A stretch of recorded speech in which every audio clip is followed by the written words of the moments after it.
Ist auch hier direkt, also auch die Promis hier. Takube Junaji. Yeah, Michael Number One! Michael Number One! Das ist das Schöne, so einen Crashkurs in Japanisch brauchen wir gar nicht zu übersetzen. Also wir haben da oben, haben wir auch schon die zwei Hauptfraktionen ausgemacht. Da sind zum einen die Ferrari-Fans, ja, da ist auch Michael Schumacher selbst dabei, der hält seinen Helm hoch. Der muss langsam mal rüber in die Boxengasse. Daneben einige finnische Ausläufer noch dabei. Also die beiden sind hier absolut die beliebtesten und die Japaner werden auch schon trauern, wenn Michael Schumacher bzw. wenn Mika Häkkinen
出て決めないといけないので、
Rosenthal and the team.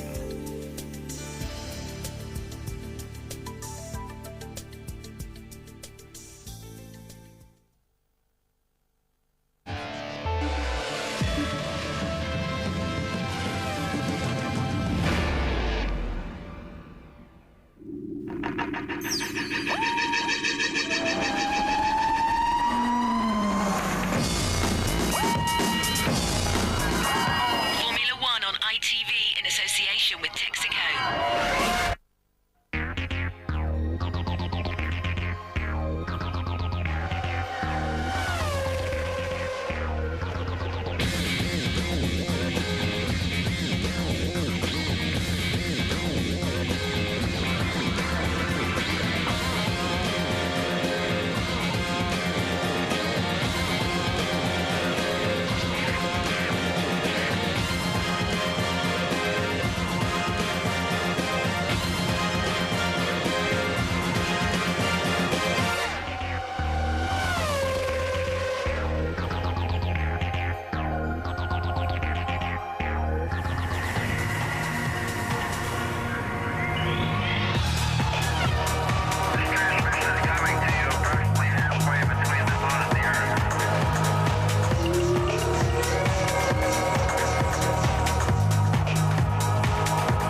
Suzuka's the last race of the season. It's the last time we'll see Mika Häkkinen for at least a season. This man's going for good, sadly. Jean Alesi can drive off into the sunset after the Japanese Grand Prix. The race starts in half an hour. Watching live is always best. So far, Michael Schumacher and Ferrari have been the perfect combination. What's this going to be? Oh, he's having a laugh. A 132.484. Mega. That just looked absolutely perfect. Suzuka is one of the great circuits. The Japanese love their motor racing, and there is a six-figure crowd for race day. And hello there, welcome to our London studio, your last taste of Formula One until the spring. And the F1 paddock are going to spend those long winter nights wondering how to get closer to Michael Schumacher. At the moment, the man is just different class. Mark Blundell and Tony Jardine are with me now. Tony, when Schumacher describes a qualifying lap as perfection, well, we know he's seen something pretty special. Ross Brawn said he's driving back at 110%. The awesome performance, it was spectacular, really. It was all happened in the first section where he pulverised the opposition, and they could get nowhere near him through those S's section. He said it was all down to this new Bridgestone tyre. But again, in the warm-up, you know, he only did about 10 laps and then put the car away, and again he was about 0.4 of a second faster. Supremacy for Ferrari. Alongside him, Juan Pablo Montoya. He's had a great season. First time at Suzuka, Mark, and learning the circuit all the time.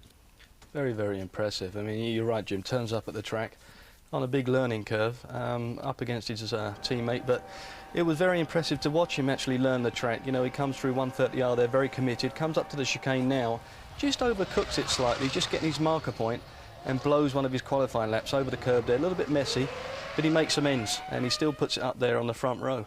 A lot of interest in Rubens Barrichello. He's got to win the race, and David Coulthard's got to finish out of the top four for Barrichello to finish behind Schumacher in the championship. I'm just wondering how Schumacher can help the Brazilian. Well, it's going to be interesting to see if he can help him. I mean, he's going to start from pole. Rubens, for me, just didn't get the best out of his car. I mean, when Schumacher's nearly a second a lap faster, there's no reason why Ruby shouldn't have been on the front row with him.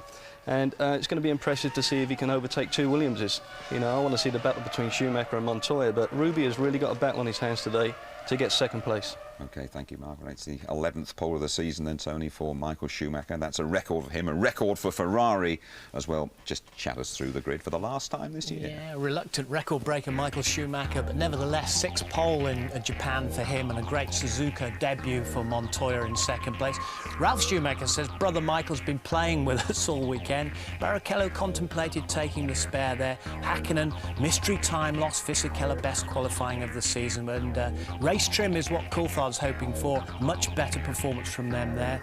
Truly unsighted at the chicane, Button happy on full tanks, and Heidfeld, he said the car was slightly better after the crash and the rebuild.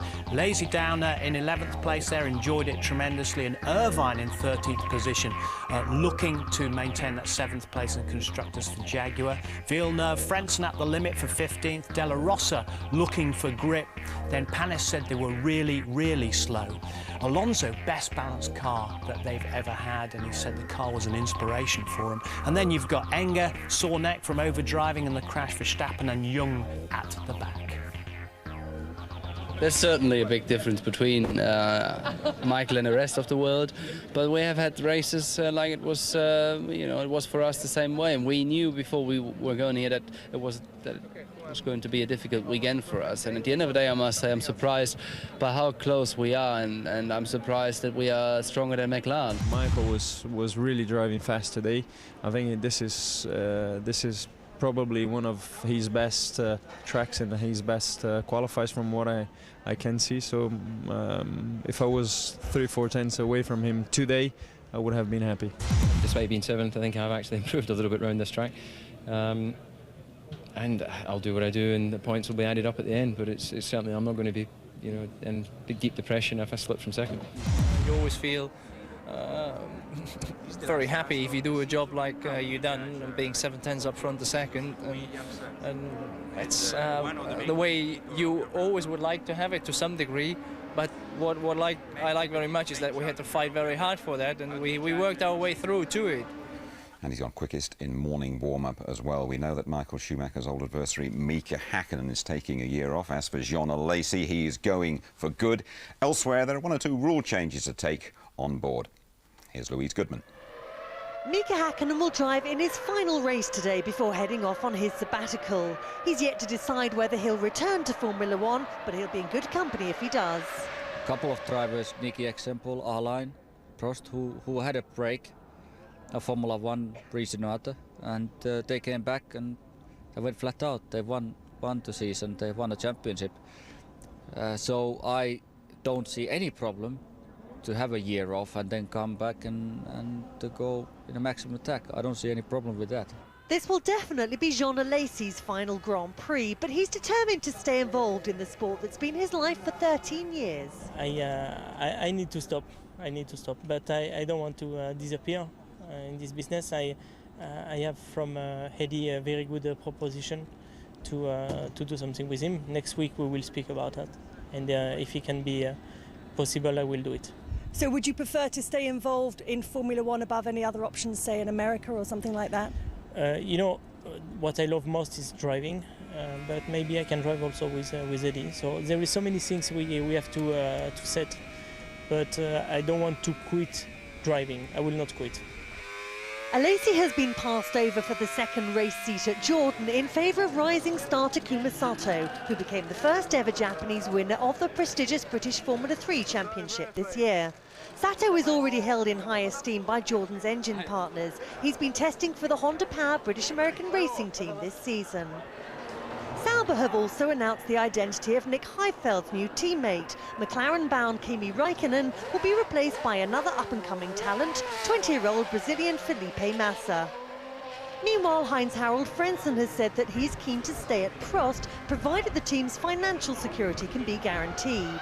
Thomas Enger is in with a shout for the 2nd seat, but Alain Prost may opt for a more experienced driver if he can afford that luxury.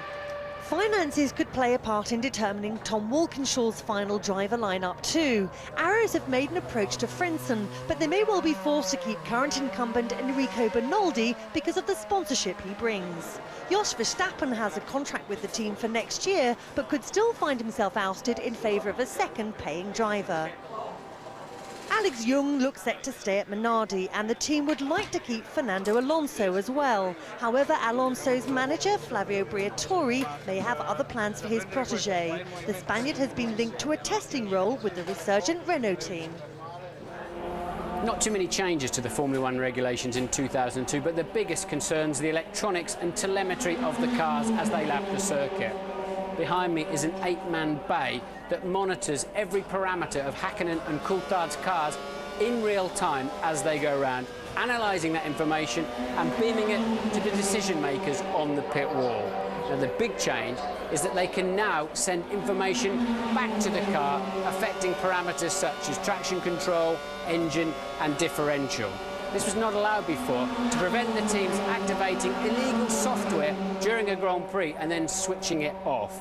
What do those changes mean in reality? Well, this department will have to be much bigger. Already the top teams have over 20 people just working on this aspect, and the biggest budget teams will be able to fine-tune their cars during the Grand Prix. Thanks, Martin. We'll be hearing from Martin on the grid very shortly over at Suzuka. Very nice day. A few clouds around, a bit of wind too, but 24 degrees the temperature. Now, when you rejoin us, we'll be driving this exceptional circuit with the man who clinched world title number 4 in Japan last year.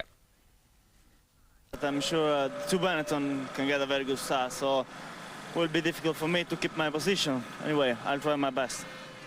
We're hearing a lot about problems that the Michelin drivers may or may not have. Is that what you're hoping? You're hoping you can pick up because your Bridgestones are more consistent? Well, for sure we have to take a look at when the Michelin runners will have the problem, and in this case, at that moment, we should attack. Thanks, Jarno. Best of luck.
Go to the grid, Alex. Then we'll decide what to do.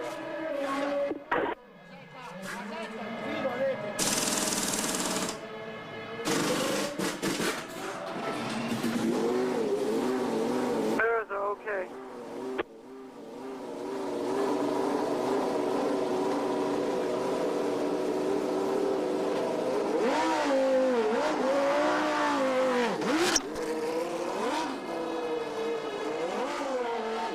Straight to the grid, Alex. Straight to the grid.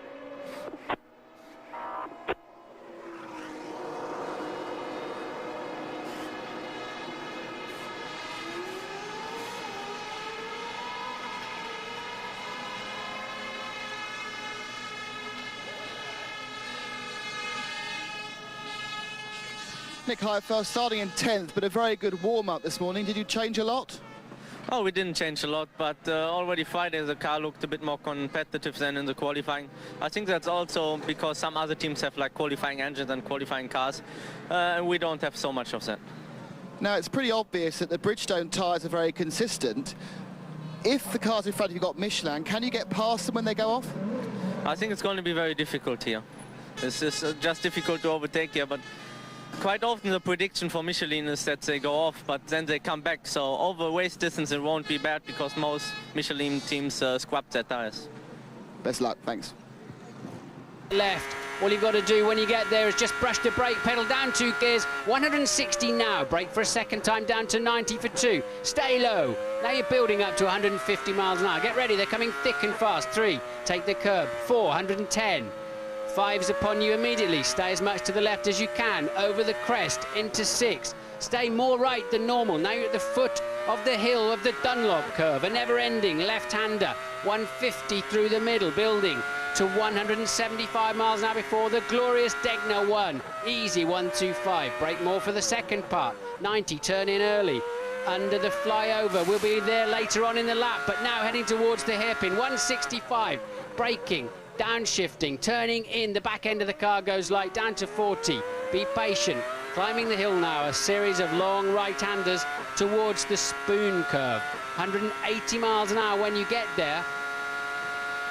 Stay to the right-hand side, bring it down to 120 through the first part, let the car run wide, down in again, 90.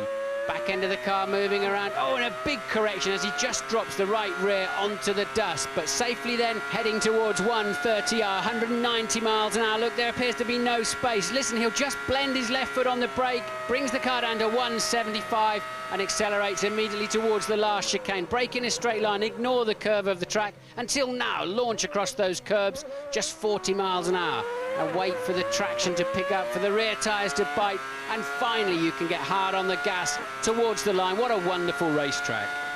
Well, British-American racing go to Suzuka looking for crumbs of comfort, really, after the worst weekend in their history at Indianapolis. BAR gave us privileged access behind the scenes in the USA. They had a miserable qualifying. We saw that yesterday. Now, it's race day. It's Sunday warm-up at Indy, and things are looking rosy at BAR. You are P1, Jack, for the first time this weekend. Stop in your box. But time is tight. Villeneuve and Clear eager to get on. 2 minutes. Warm up the engine. Come on, come on.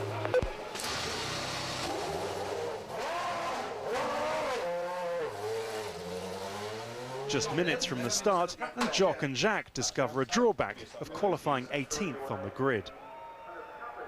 Hard to see the lights from down here.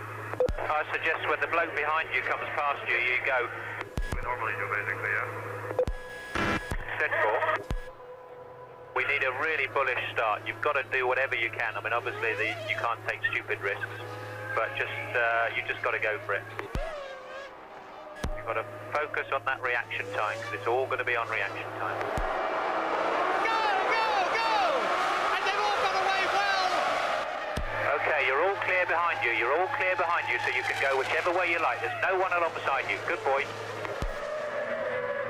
Watch for Verstappen around the outside. For safety reasons, it's only after the start that Jock can take his place on the pit wall. Come on, Jack. All those ahead. You are quicker than those. You are catching. Come on. We need every ounce of every lap. Come on, dude. This is good. Just keep working at it. Try and get on the back of Benoldi. Come on, Jack. You need to start attacking Benoldi. Panis is directly ahead of Benoldi. Thank you for stating the obvious. Benoldi pits and De La Rosa's now the target.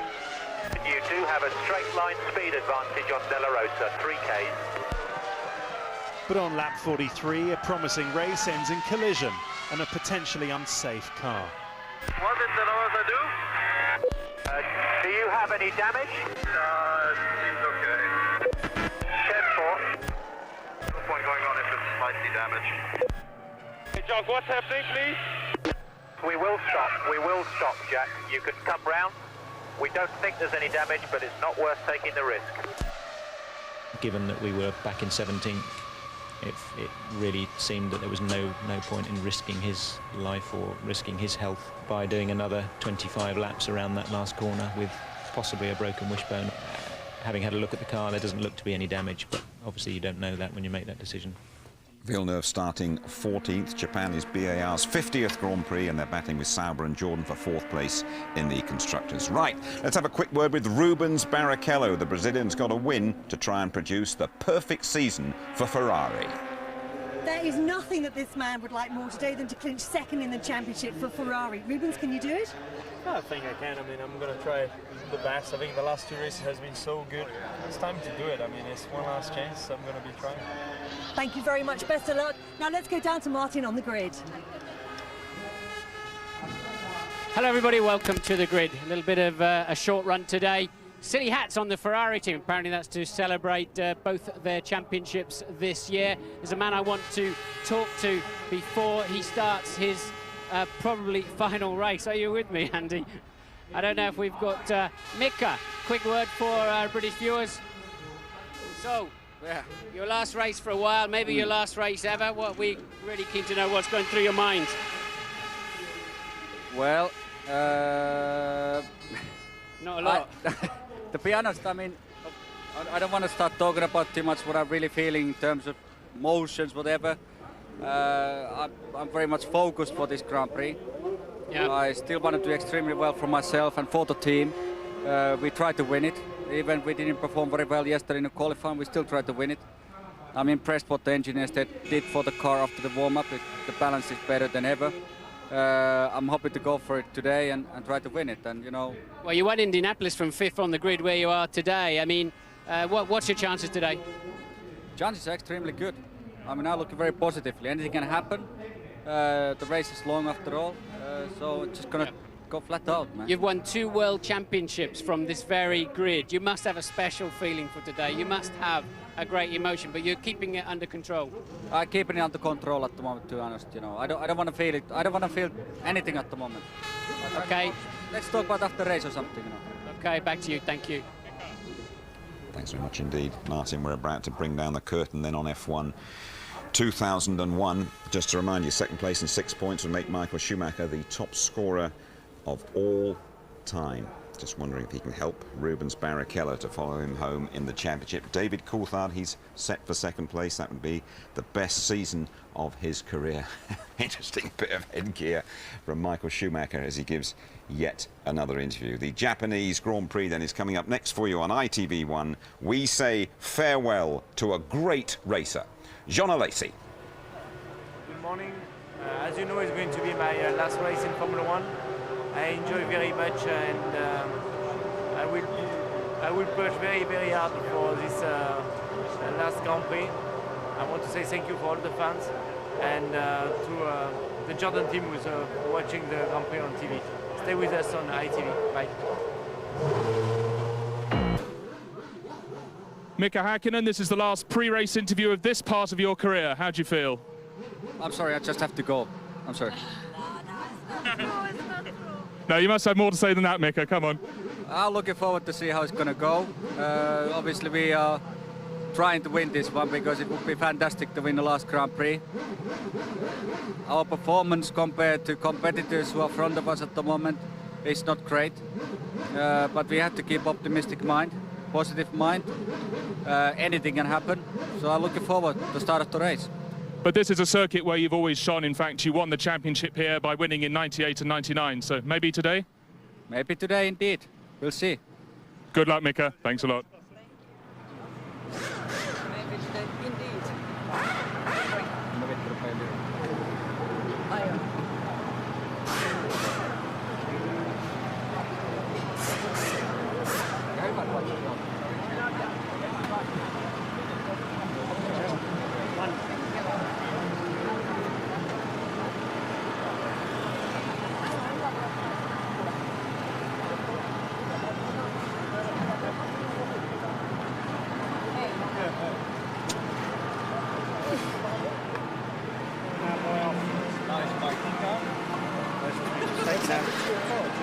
Coming off.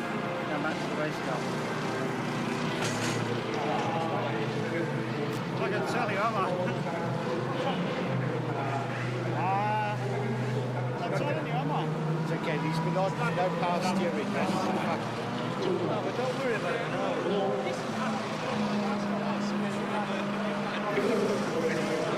Where's that car? He's going back into his race car.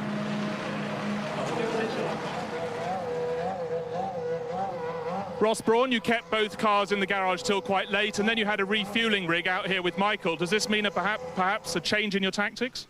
No, there was something he wanted adjusted, so we did another pit lane lap, and we had to put a little bit more fuel in just to make up for the pit lane lap, the extra pit lane lap we did. So no change as far as I know. Now, I never think of Ferrari as a team that doesn't know if it's coming or going, but you're sporting a new cap. Could you give us a twirl, please? And whose idea was that? Your move into fashion design? No, this was Jean's idea. I'm taking no credit for it at all. Thanks a lot. Bye.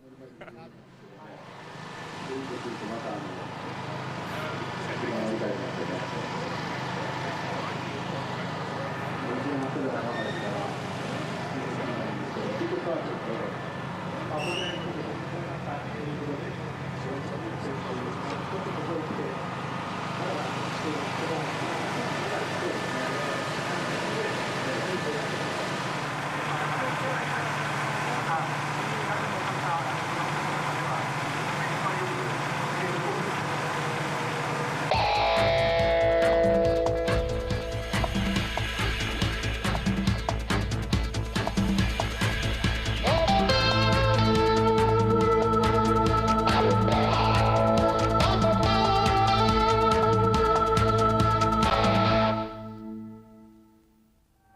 It is all systems go for the finale at Suzuka. Michael Schumacher's been brilliant in qualifying, but he's had problems in the past.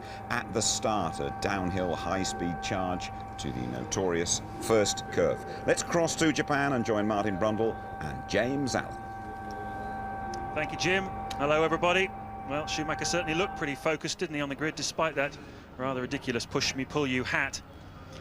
Well, the championship may be decided in Michael's favour.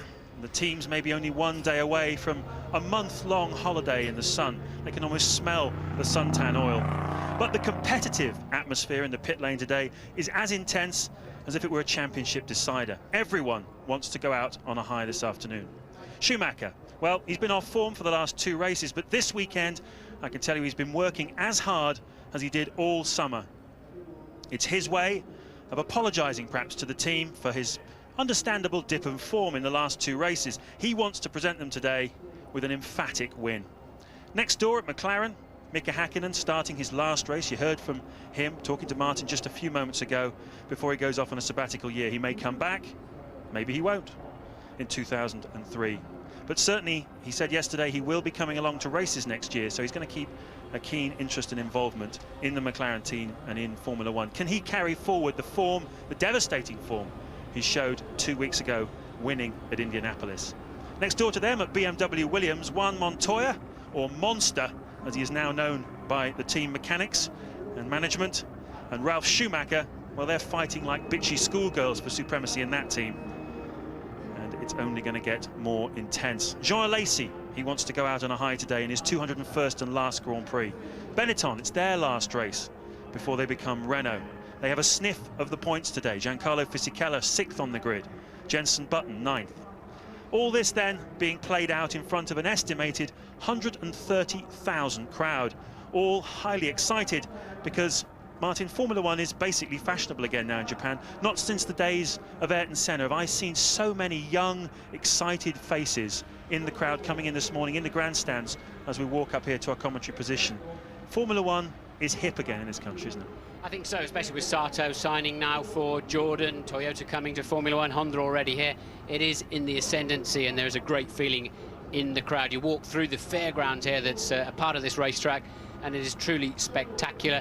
There's a calm in the paddock that's now building on the grid, and it's going to be an interesting afternoon. How long will it be before the tyres, the Michelin tyres on the Williams, really start to work for them today?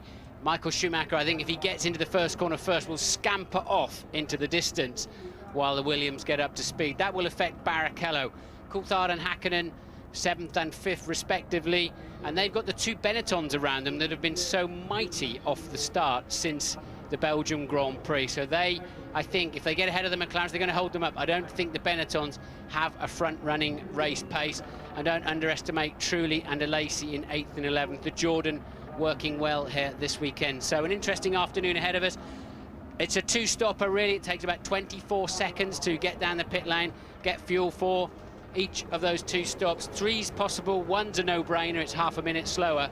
So expect the bulk of them in around lap 23. But Martin, you've driven here many times before. This is one of the racetracks, it's probably the most difficult racetrack to read during the race. I've talked to a few engineers this weekend. They say we really have to improvise here because track conditions, the heat, the temperature, the amount of rubber going down, they all affect the performance of the cars. So you have a basic plan in your mind, but you often have to improvise with it. Well, it's all about tyre wear, that's why. And if there's any surprises with track temperature or overall wear, or the balance of your car is not as you expected in the race and you're wearing one end or the other of the tyres, then you do have to improvise. And it's even harder for the drivers. It's a 5.5 kilometre, 3.6 mile lap, and you do tend to lose track of the rest of the race, a bit like the Belgian Grand Prix at Spa. It's such a long circuit. But this is all about tyres here, because so many of the corners lead. The exit of one is the entrance to the next, and when your tyres go away, you just can't carry the speed. You start losing up to 2.5 seconds a lap when your tyres go away.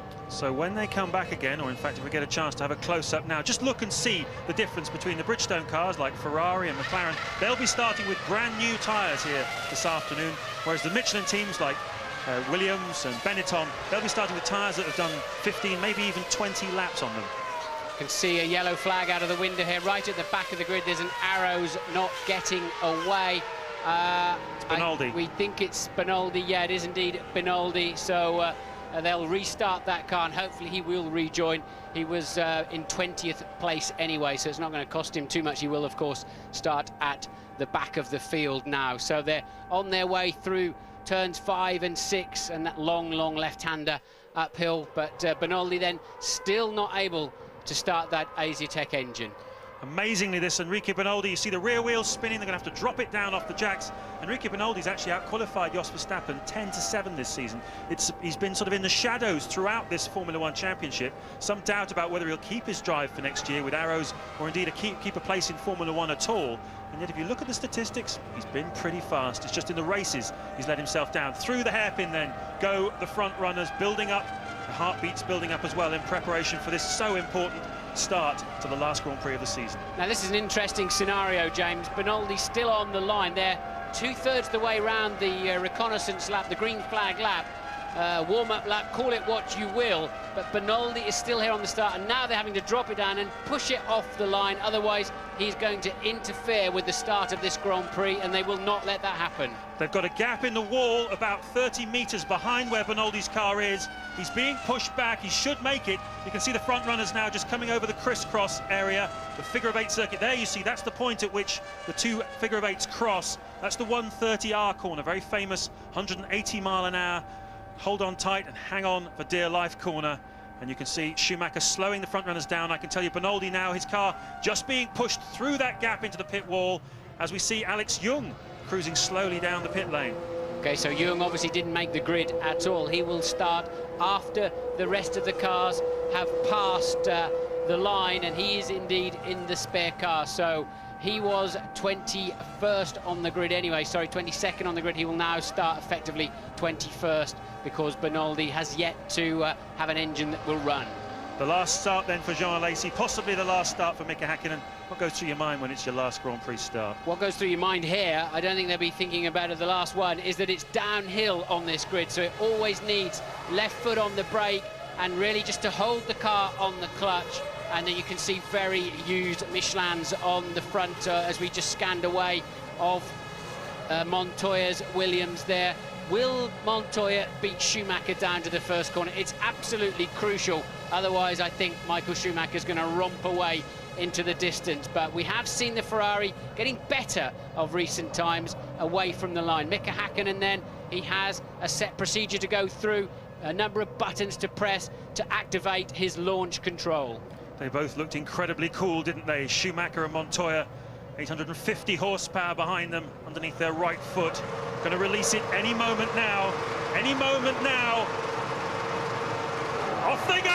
Montoya, great start by Fisichella on the outside, but Schumacher cuts across, as he did to Mika Häkkinen this time last year. He has the honours into turn 1. Montoya leads Ralf Schumacher. The Benetton well placed, as well as Rubens Barrichello. Holds on to 4th place, going around the outside. But Ralf Schumacher into the S's. Yes, indeed, both Benettons did fly off the line, and Fisichella ahead of the two McLarens then at this time. But Michael Schumacher easily made it into turn 1. So the first 4 are away, absolutely. First 5, in fact, that's not true. Fisichella is up to 5th. So first 4 away in grid formation, and Fisichella making that crucial move. That's bad news for McLaren. I think that's going to hold them up while they find a way past the Benetton. Yes, they've had many successful strategies here over the years. Look at the gap already that Michael Schumacher has. We're expecting to see those Michelin tyres on the Williams holding them up as Rubens Barrichello attacks Ralf Schumacher into the hairpin. He wants to get past. He's probably running quite light on fuel. He knows his only chance is to get in front of the Williamses in the next 10 laps.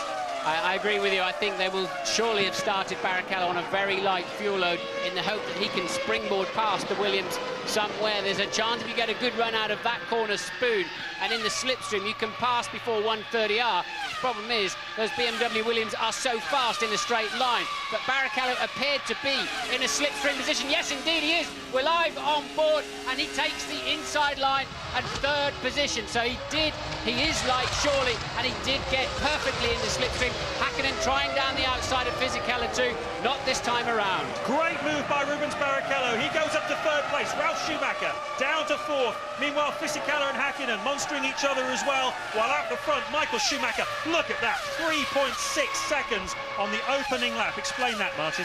Well, he's just so good when there's an uncertain level of grip on a drizzly day or on the first lap of a Grand Prix, the first lap of qualifying. Michael Schumacher has this supreme confidence, and in any event, he's faster around here than anybody else at the moment, and it's no surprise he's pulling away. We did say that, but 3.6 seconds, that's amazing. And the Williams then have certainly got to go through a period of not being particularly fast until their tyres come into play. A lot of controversy here this weekend about the Michelin tyres. They've been performing superbly when they're new. They're almost like qualifiers, but then the teams have been running them in, putting about 60 kilometres onto them, and they've almost gone down to slicks. You can see Juan Montoya's tyres on the grid. They're almost worn down to nothing. We're predicting some possible problems at the end of the race if Williams get a good result today, but we'll see. That's all for the future. For right now, Häkkinen attacking Fisichella. Schumacher pulling away at the front, and Rubens Barrichello now ready to attack, I would imagine, Juan Montoya for second place. Well, the McLaren's not exactly all over the gearbox of that Benetton, are they? And this, the biggest scrap today in the championship is surely between Coulthard and Barrichello for that second place. Coulthard needing it desperately. He's finished third so many times in the World Championship. He wants to step forward. He's playing it all down, but he clearly needs to finish second. But at the moment, Barrichello has to win this race. Michael will let him through, no doubt about it, if they're running 1 and 2 later on. But at the moment, Montoya is in the middle. And did I see? I think Barrichello's gone through into second place. Just out of the corner of the screen, Barrichello made a move into the final chicane. I believe Barrichello is up into second place, yes indeed. Well, the computer agrees with you, Martin. We haven't seen it, but Rubens Barrichello snatches second from Juan Pablo Montoya. It's a Ferrari 1-2 on lap 2. There he is. We think he's got back. He's been retaken. Look, Ralph's got him back again. So Montoya's got him back again. So Montoya back up into second place. Rubens down to third. Well, I'm afraid the Japanese people missed that, but no doubt about it, Barrichello crossed the line in second place, but Montoya having a second go at him up the inside into turn 1, I would guesstimate. Hopefully we will see a replay. That must have been some kind of brave move. On board now with Rubens Barrichello, chasing down the monster. And a spinner, it's one of the Benettons. It could be Fisichella, is it? Yes, it is. It's the lead Benetton, isn't it? So must be Fisichella then. Did he have a tangle with Häkkinen? Oh, we're going to find out. So a lot of questions to be answered here in the opening laps of Suzuka. We're working on the third lap. It's Schumacher leading from Montoya, sorry. The computer still says it's Barrichello, but Montoya is in fact in second place. Barrichello third, Ralf Schumacher fourth, Fisichella was fifth. We wanted to see where he is now. Sixth is Häkkinen, seventh is Coulthard. Now, Barrichello not quite as close this time on the exit of Spoon. Not as close as he was last time, so I don't think he's going to be in anything like the position to pull off that audacious move. Brave move he made last time around into this 130R corner. But that's always the best time to re-overtake somebody. Attack immediately, and that's what Montoya did to snatch back second place. We didn't see any of it, sadly, up here in the commentary box, nor did you at home, I know. But Barrichello once again then in the slipstream, but into turn 1 it is much harder. Montoya feeling the need to cover the line, but it's not going to happen this time. And that is the corner, presumably where Montoya made that move. I can tell you it's 140 miles on the entry, 95 on the exit. That's a very fast corner to be re-overtaking somebody. Most of the time it happens under braking, as we saw into the chicane. Well, we saw how fast Barrichello was under braking into the chicane where he passed Montoya, so no doubt about it, he's running a lighter car and has a better car under braking, I'm sure of it. So if Barrichello gets another sniff into the chicane, last chicane, I think he'll be through again. So the winners and losers at the start, Häkkinen down 1 place, Fisichella up 1 place, but we think he's lost that now. Otherwise, Raikkonen did well, up 2 places from 12th to 10th place. He's now got himself up to 9th. He's the big winner from the start as we've got the first pit stop of the day. And that then is a Prost runner who's lost. Frenzen's obviously damaged his nose somewhere. We don't know why or how, but Frenzen in the pits for a new nose. But Fisichella spun between the two Degners, and therefore I doubt it was contact with Häkkinen.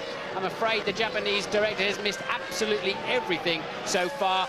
Fisichella's down to 12th. I think he would have spun by getting too deep into Degner 1, and then you lose the back end. Here is a replay then. Look at both Benettons leaping off the line. Michael fast off the front, covers the inside line immediately, doesn't need to, he realises, takes the normal racing line and already begins to build that amazing lead. Did you notice that Ralf Schumacher thought about going around the outside of his teammate Montoya? As you see it again, he's right around the outside. There is a possibility, but he backs out of it.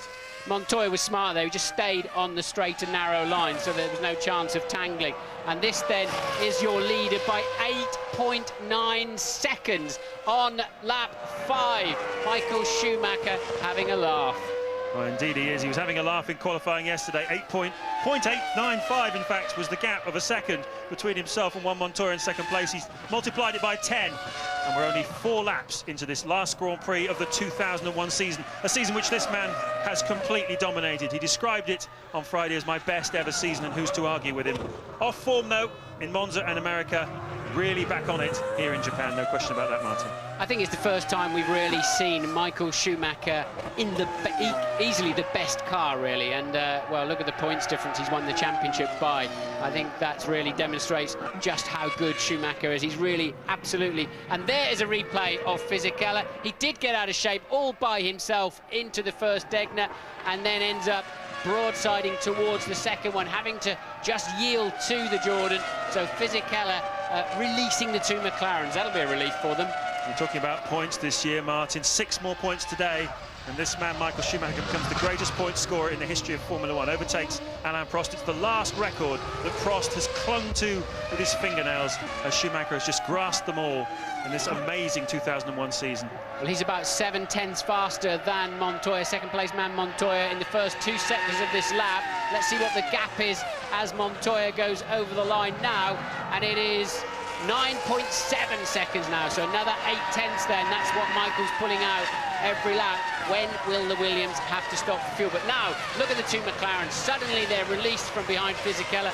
They can start to attack, and Coulthard very fast in this morning's warm-up, second only to Michael Schumacher. Now the picture might look bleak at the moment, Martin, for the Williams team and those following them, with Michael Schumacher so far out front, but clearly he's running less fuel than the Williams. It's clearly those tyres on the Williams are not working as well as his tyres, but how's it going to shake out? How are they going to get themselves back into this race? They've just got to dig deep and just make sure they max out every braking zone, every corner. We don't know if Michael's 3-stopping. It's so difficult to judge today because he has been so much faster than everybody else. You would normally say this much extra speed, he's going to stop one more time. Oh, and that's a big accident with a Sauber, and we saw, which corner is that? That is obviously a Jordan of Alesi. It's a Raikkonen and Alesi, I believe. And they've gone into the wall. There he is in his last Grand Prix, Jean Alesi, and he and Raikkonen were disputing 9th place. Alesi was just 0.2 of a second behind Raikkonen as they went into that lap. So obviously he's looking back with some concern towards the car of Kimi Raikkonen, and he's out of the car. There he is by the fire station sign. You can see the young Finnish driver, 21 years old, just touching his toes, obviously a bit winded there. Yeah, that's a big accident. Because it's such a close shot, I can't work out exactly which corner it's in. They've gone off somewhere in the first sector, so maybe it's down there in turns 3 and 4 or something. Maybe Raikkonen lost it and Alesi collected him on the way through. Just after loop 11, we're being told, is where he's gone off. So it is that twisty fast section up to the S curve, and they're travelling around about 110, 120 miles an hour through that sequence. Martin told us yesterday in qualifying you don't even touch your brakes through that area, but I bet they clearly had to touch their brakes then. And the wall is so close to any incident you're going to have when you're doing 130 miles an hour. You travel across, you can see just that little bit of scruffy grass, and you're into the wall, and it seems as if Raikkonen, here we go then. So Raikkonen loses it. He does. He puts his left front wheel. Oh, I believe that's in the Dunlop curve, and Alesi did indeed just collect him up. And now we're going to see, well, once again, the tether's not working particularly well. Lucky for Raikkonen, he did not. Oh, look, and a spare wheel going across the track. Amazingly, no, not a spare wheel, but a front wheel. Amazingly, nobody collected it. So I think Raikkonen just hooks his wheels on the curb, and oh no, he lost it on the bump. The back of the car bottomed out in the hollow and took him off towards the wall, and Alesi going off in sympathy and then getting together in a nasty way. Just checking that he's okay. A shake of hands. Raikkonen, a pretty tough guy, a tough character, uncompromising. Well, au revoir, Jean. It's been a pleasure, a great, great pleasure. And it's the first race, would you believe, of the 2001 season that he has failed to finish. Tremendous reliability record this year from Jean Alesi. So badly wanted to go out on a high in Japan, the country which loves him. He's married to a Japanese woman. They have 2 half French, half Japanese children. He's adored here, and you can see on his face the way he feels about his Grand Prix. Yes, he finished all the other 16 races in 2 different cars, of course, with Prost and then Jordan. And here we go. I think what's happened is it's just bottomed out in that dip and unloaded the rear tyres as it's rebounded up.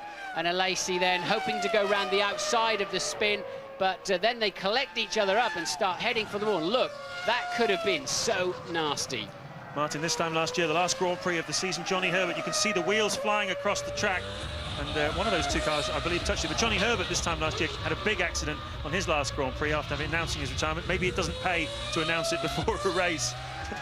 You are tempting fate, I guess, but I have to say that was a big escape for Formula One there. Wheels flying around, Raikkonen's car nearly flying. When it got airborne, it was right alongside Alesi's cockpit. A big save there for Formula One, thank goodness. So, an action-packed start. We're on lap 8 at the moment. Michael Schumacher leading by 10.7 seconds from Juan Montoya in 2nd place. Rubens Barrichello is 3rd, just 1.2 seconds behind him. Ralf Schumacher 4th. Mika Häkkinen 5th, now 16 seconds behind the race leader. David Coulthard is 6th. Jarno Trulli is 7th. Button 8th. Fisichella 9th. And Eddie Irvine in the Jaguar is in 10th place. Michelin rupesi toimimaan kunnolla ja niin kuin on ollut ennenkin, että Bridgestone oli heti valmis ja Rubens yritti hyödyntää renkaan edun heti sinne parille ensimmäisellä kierroksella, mutta sitten se tasaantui aika paljon tuossa. Eroa oli siis 10,7 äskeisen kierroksen jälkeen, nyt sitä on 11,5. Rubens Barrichello 12,6 sekuntia kärkeen. Ralf Schumacher on 4. 15,5 kärkeen. Häkkinen 5. 17,3. Ja viimeisellä pistetilalla on kiinni David Coulthard. Ja toistaiseksi myöskin MM-sarjan hopeatilalla. Räikkönen valitettavasti pelistä pois, samoin kuin Jean Alesi.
Kauden viimeinen GP Suzukassa jatkuu ja katsokaa, Michael Schumacherilla pettää kontrolli kilpailun kärjessä ja hän ajaa tuon viimeisen chikanin suoraksi. Ennen sitä Schumacherilla lukkiutuivat jarrut jo tuossa yhdessä pitkässä vasemmassa tai tietysti siihen sisään tultaessa, joten pari kappaletta tällaisia ajovirheitä yhden kierroksen aikana, niin se oli tämä paikka, missä jarrut meni. Michael Schumacher is pushing very hard.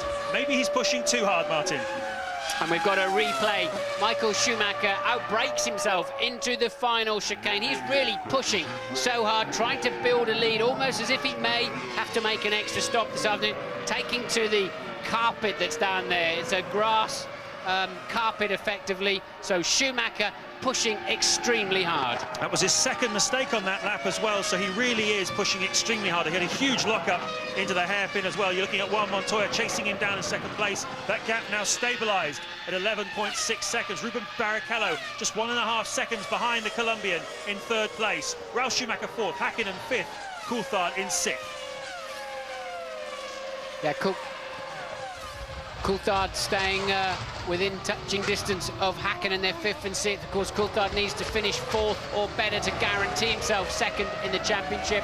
And third place man at the moment, Barrichello, must win the race. So Montoya now just sets the fastest lap of the race so far. A new lap record, a 37.551. We've seen this before, though, haven't we, Martin? These Michelin tyres, about 10 laps into the race, they start to come into a sweet spot.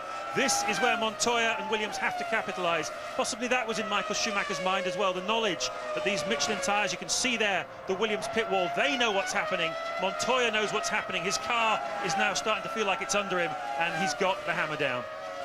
And this is what Ferrari are unhappy about. They think that it's against regulation number 81 that the Michelin tyres appear to improve significantly in performance as the grooves wear out. Even if there's a little bit of groove showing, we think that there's rubber underneath the grooves on the Michelins where there's not on the Bridgestone, and I think that's the cause of concern here this weekend. And now both Williams are fastest cars on the track. Ted, what can you tell us? Martin, I think both Ferraris are light because Schumacher had to guarantee that he wouldn't get passed by Montoya at the start, because Williams have been making some absolutely monster starts recently, and that's partly why we saw that very aggressive move across the bows of him. It's a Schumacher special. But if Schumacher keeps this kind of pace up, I reckon he'll be 25-30 seconds ahead of his next rival by the time he stops first on lap 20-21, and that's well time enough to get in and get out with the fuel he needs.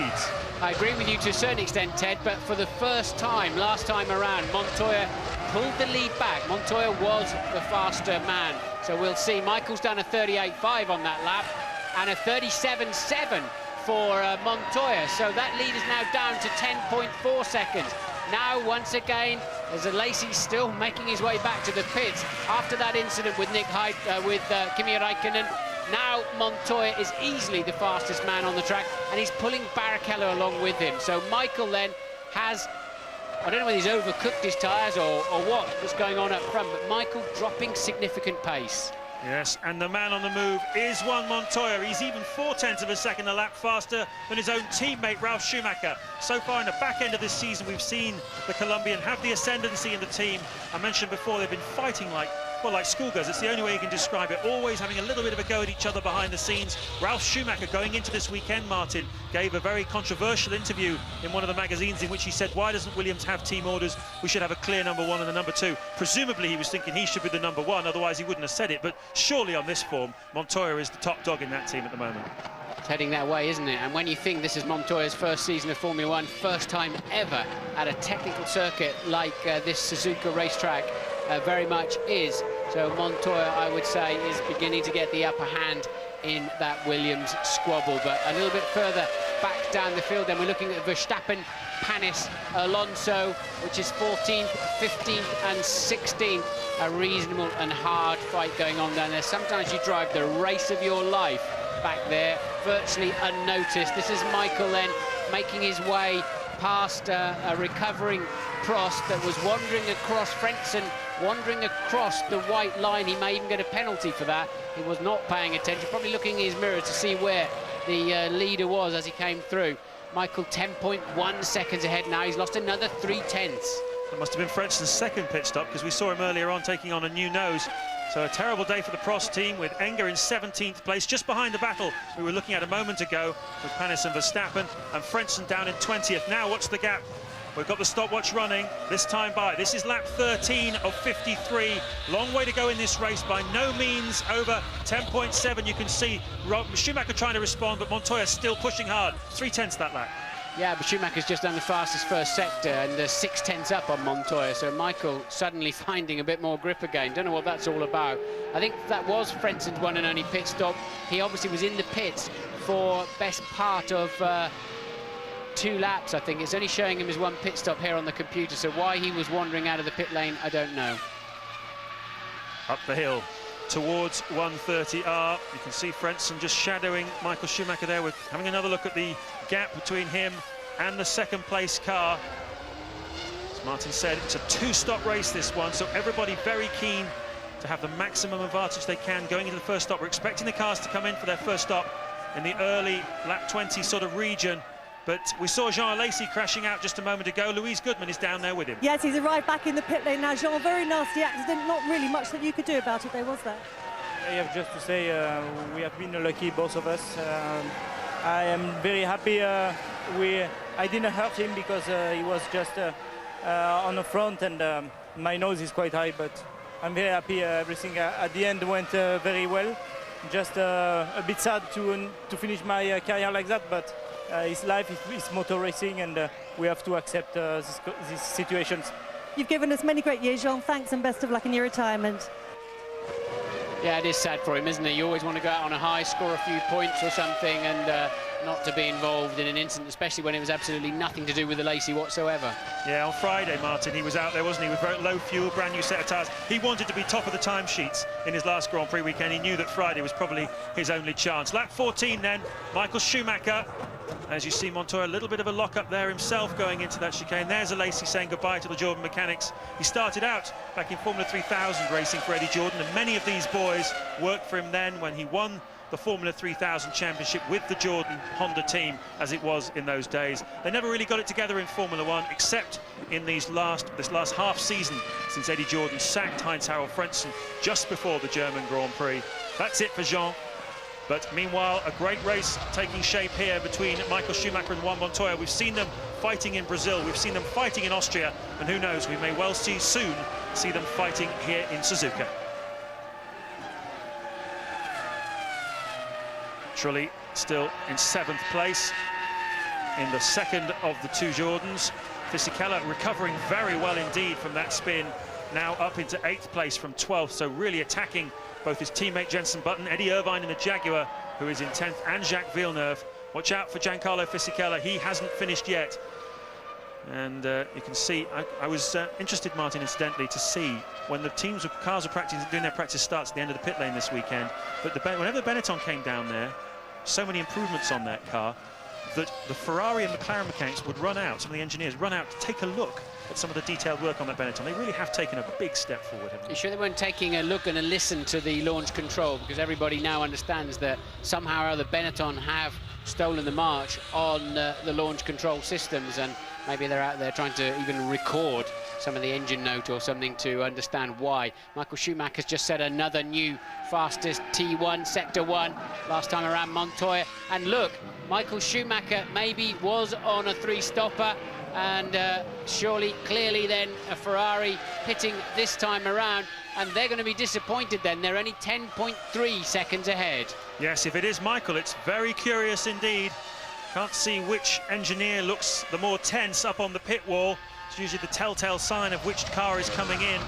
But Michael Schumacher, is he going to make the dive down? He'll duck off to the right just after he makes the exit from the... No, it's not him. It must be either Rubens Barrichello or a mistake. No, we believe it is Rubens Barrichello. So Michael Schumacher, and we've seen him making up the time in the first sector of the lap. That's really the only opportunity he has, because the Williams car is behaving better in the second and third part of the lap. So it's from here, basically, the next 30 seconds is where Michael has to put the hammer down as Rubens Barrichello comes in from 3rd place. So as we expected then, Barrichello started light to get past the Williams. It worked on Ralph, it worked on Montoya, but then Montoya stole it back again into turn 1, so not quite paying off, and Barrichello then really out of sync, out of phase in this Grand Prix, and that is putting his 2nd place in the World Championship very much at risk, no doubt about it. Yes, he's going to come back around about 12th place, I imagine. Let's see which cars are on the track. One of the Jordans and one of the Benettons going through. That's 7th and 8th place, Trulli and Fisichella. So he slots in 9th, just ahead of Jenson Button. A big loss there for Rubens Barrichello. The strategy does not seem to have worked. It's lap 16. Michael Schumacher leads from Montoya. Then it's Ralf Schumacher 3rd, Häkkinen 4th, and Coulthard in 5th place. Benetton then also ready. Looks like they too are on a 3-stopper. We're on lap 16 of the Grand Prix. 15 laps completed. There's the running order at the end of the 15th lap. You can see for yourselves at the bottom of the screen, but one of those two Benettons is coming in the pits this time. There then is Fisichella with the recovering Barrichello behind him, who has of course just pitted.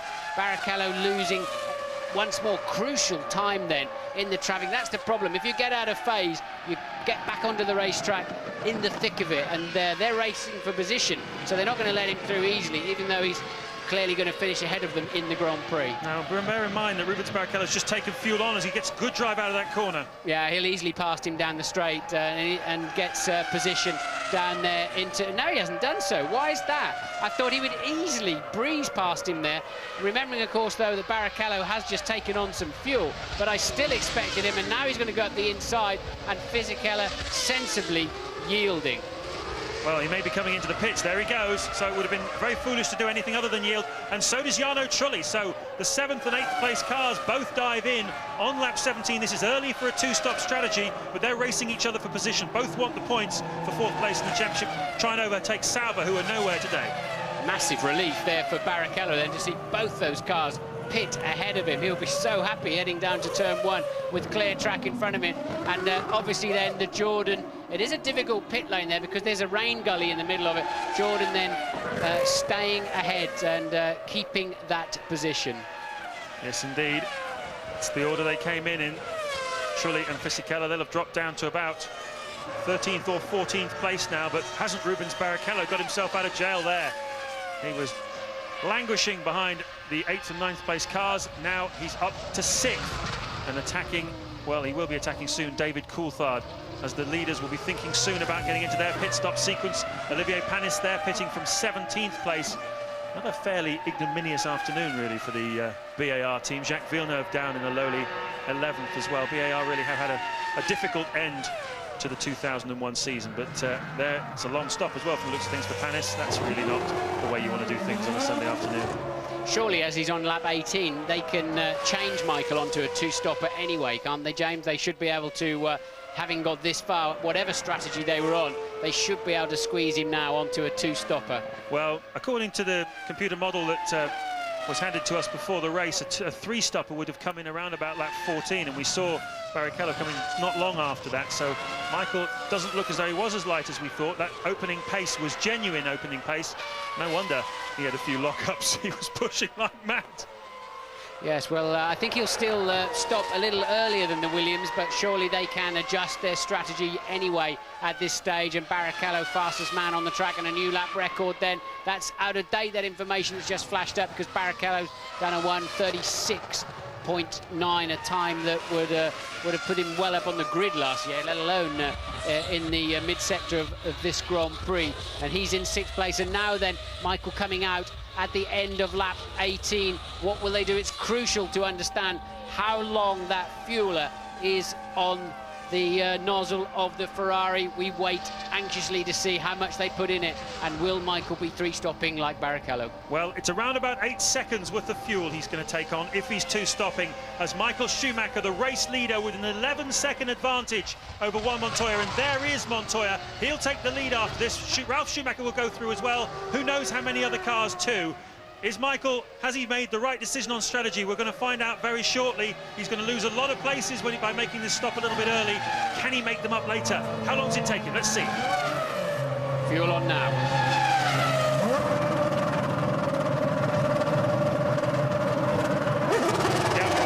Sure, well, that's a short, isn't it? He'll be in again quite early on. And look, who is that going through? That is the McLaren of Hakkinen. So Michael then has fed back in to what will be 4th place. Hakkinen then up to 3rd. So the two Williams, 1st and 2nd. Williams looking ever so strong.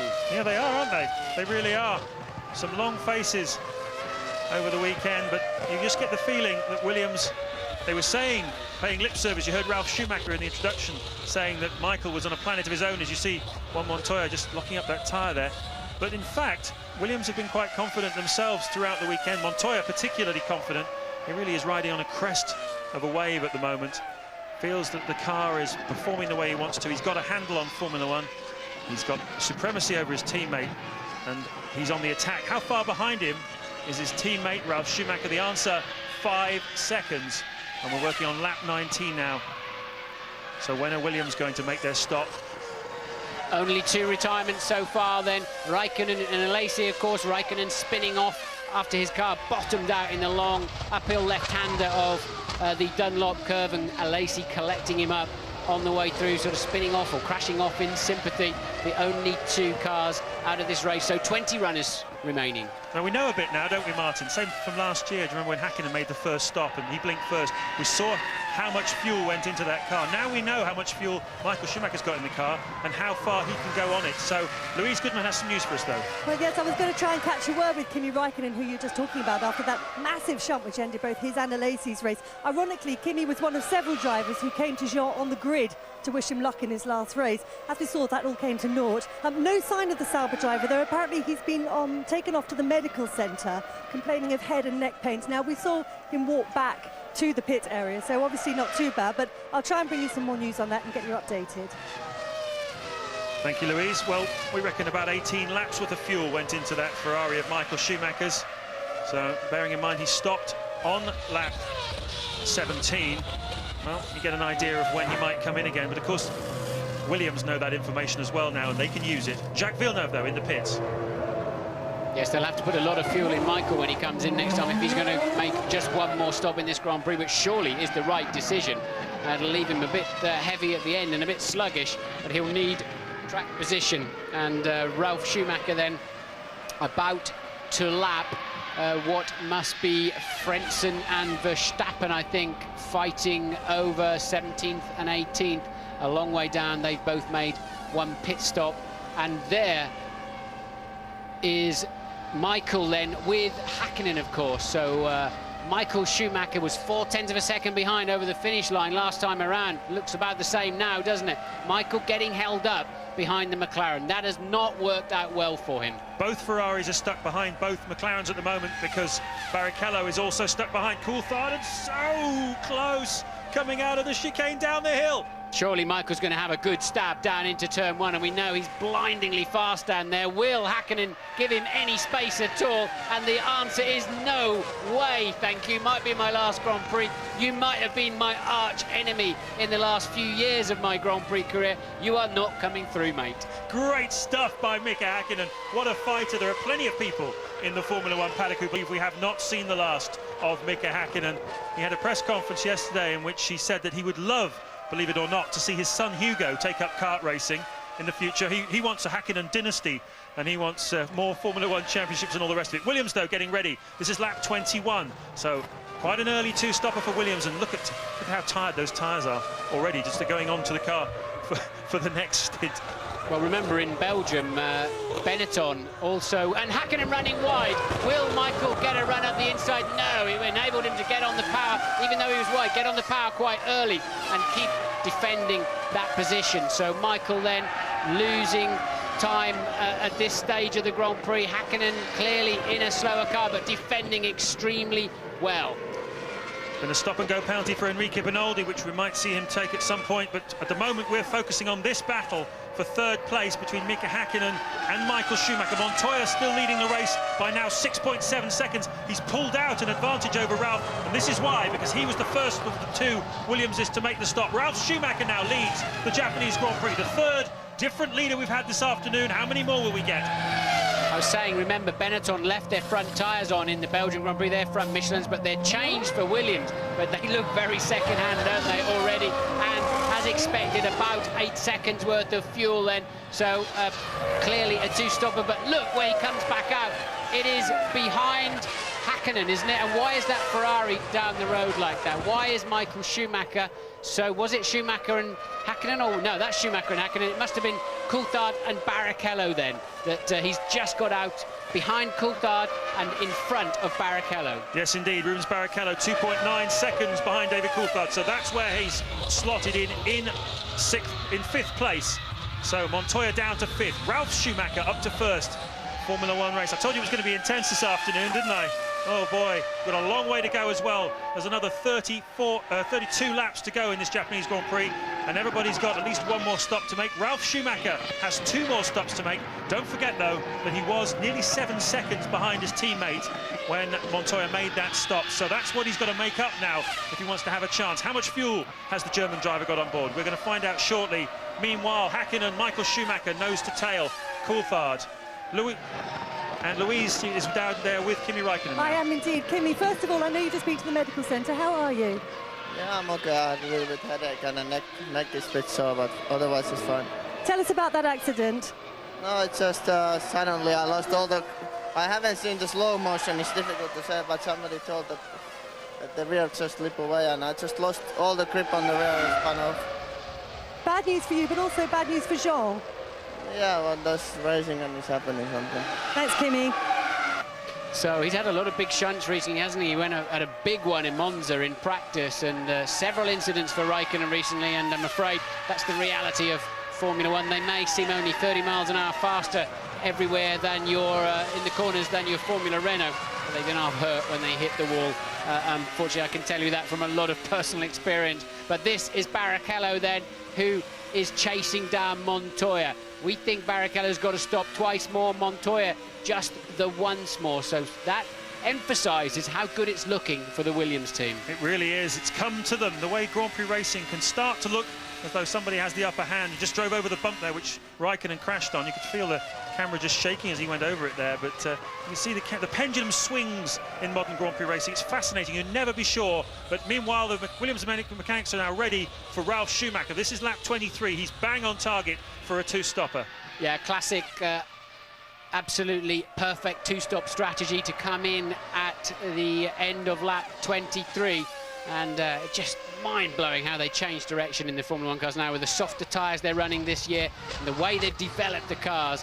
It's just breathtaking to see how aggressive the drivers can be on the steering wheel. And of course he takes to the pit lane. We're looking for a white line down there near the white bridge over the track. There it is now, and he has to be on the speed limiter. Yes, and the mechanics have to be on their toes as well, because he's going to take out 24 seconds, and this is the man he's got to get back out in front of, Rubens Barrichello. Can he do it? If he doesn't, he'll be down in 5th place, and it's not at all what Ralf Schumacher wants. Montoya, his teammate, is in front of Barrichello. What's going to happen? Can he get out in front of the Ferrari?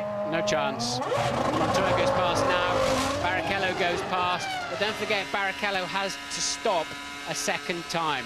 Coulthard into the pit lane. David Coulthard into the pit lane from 5th place. Ted.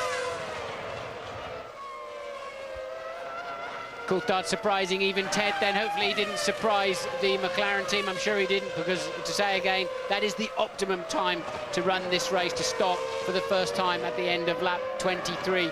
And there you can see clearly then Montoya still ahead of Barrichello. And we have a 4th different race leader for the afternoon. We're on lap 24, and now Mika Häkkinen is leading the race with Michael Schumacher just 0.6 of a second behind him, with Montoya a further 6.8 seconds down the road. It's shifting a lot at the moment. This is the period of the race where things have to be done. This is where the work really has to be put in. Montoya, Häkkinen and Michael Schumacher all very anxious to win this race. And there's a few others that would like to do it as well. But those three are the likely possibilities.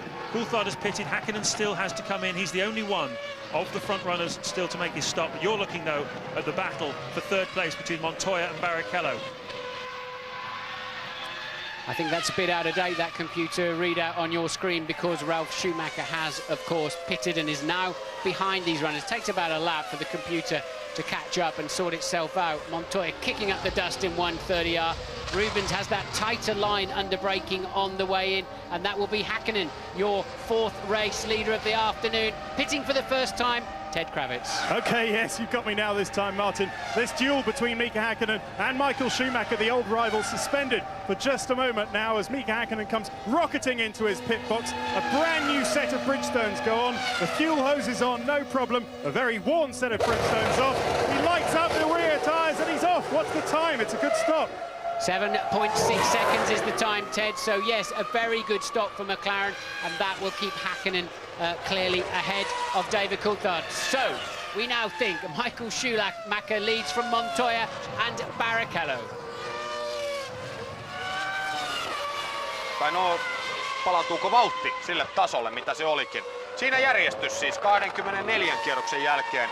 Schumacher johtaa ennen Montoyaa, tallikaveriaan pari kelloa. Ralf Schumacher 4., Häkkinen 5., David Coulthard 6., Eddie Irvine 7. Eli tuo järjestys varikkopysähdysten jälkeen on suurin piirtein se, mitä se oli ennen niitäkin. Ainoa ero siinä on, että Rubens Barrichello on nyt Ralf Schumacherin edellä, Montoya on 2. Siellä on Rubens Barricellon tietysti tehtävä jälleen kovaa työtä, että pääsisi Montoyan ohitse, koska nyt David Coulthard on sillä sijalla. David Coulthard on sillä sijalla, jossa hän tulee putoamaan MM-hopealta pois, jos Rubens Barrichello voittaa. Eddie Irvine keskeyttää, mutta meillä on myöskin tietoa Timo Pulkkinen Kimi Räikkösen keskeytyksen syistä. Kyllä joo, tapasin Kimin tuossa hetki sitten. Hän tuli tuolta lääkärin tarkastuksesta ja valitteli vähän, että päätä hiukan särkee, mutta eikä se mikään ihme olekaan tuollaisen mällin jälkeen. Sauberilla epäillään ja Kimi itsekin epäilee, että takajousitus petti ja hänellä ei ollut siinä oikeastaan mitään tehtävää, että se lähti sitten saman tien varoittamatta heti ja siinä ei Kimi ehtinyt ajatella eikä miettiä yhtään mitään ennen kuin oli siellä romulla jäänyt. De stop heeft Jos toch wat verloren ten opzichte van Alonso en Enge. Want voordat hij naar binnen ging zaten die hier gewoon nog achter. Wow, van zijn lijn af daar. Oh ja, komt er die witte poeier. Oh, dat scheelt maar een haartje daar. Rubens Barrichello. Die mijn zinziens Thomas Enge daar tegenkwam. Blijft lastig te zien welke van de drie het was. Venter geweest. Nee, Enge. Venter zit verderop.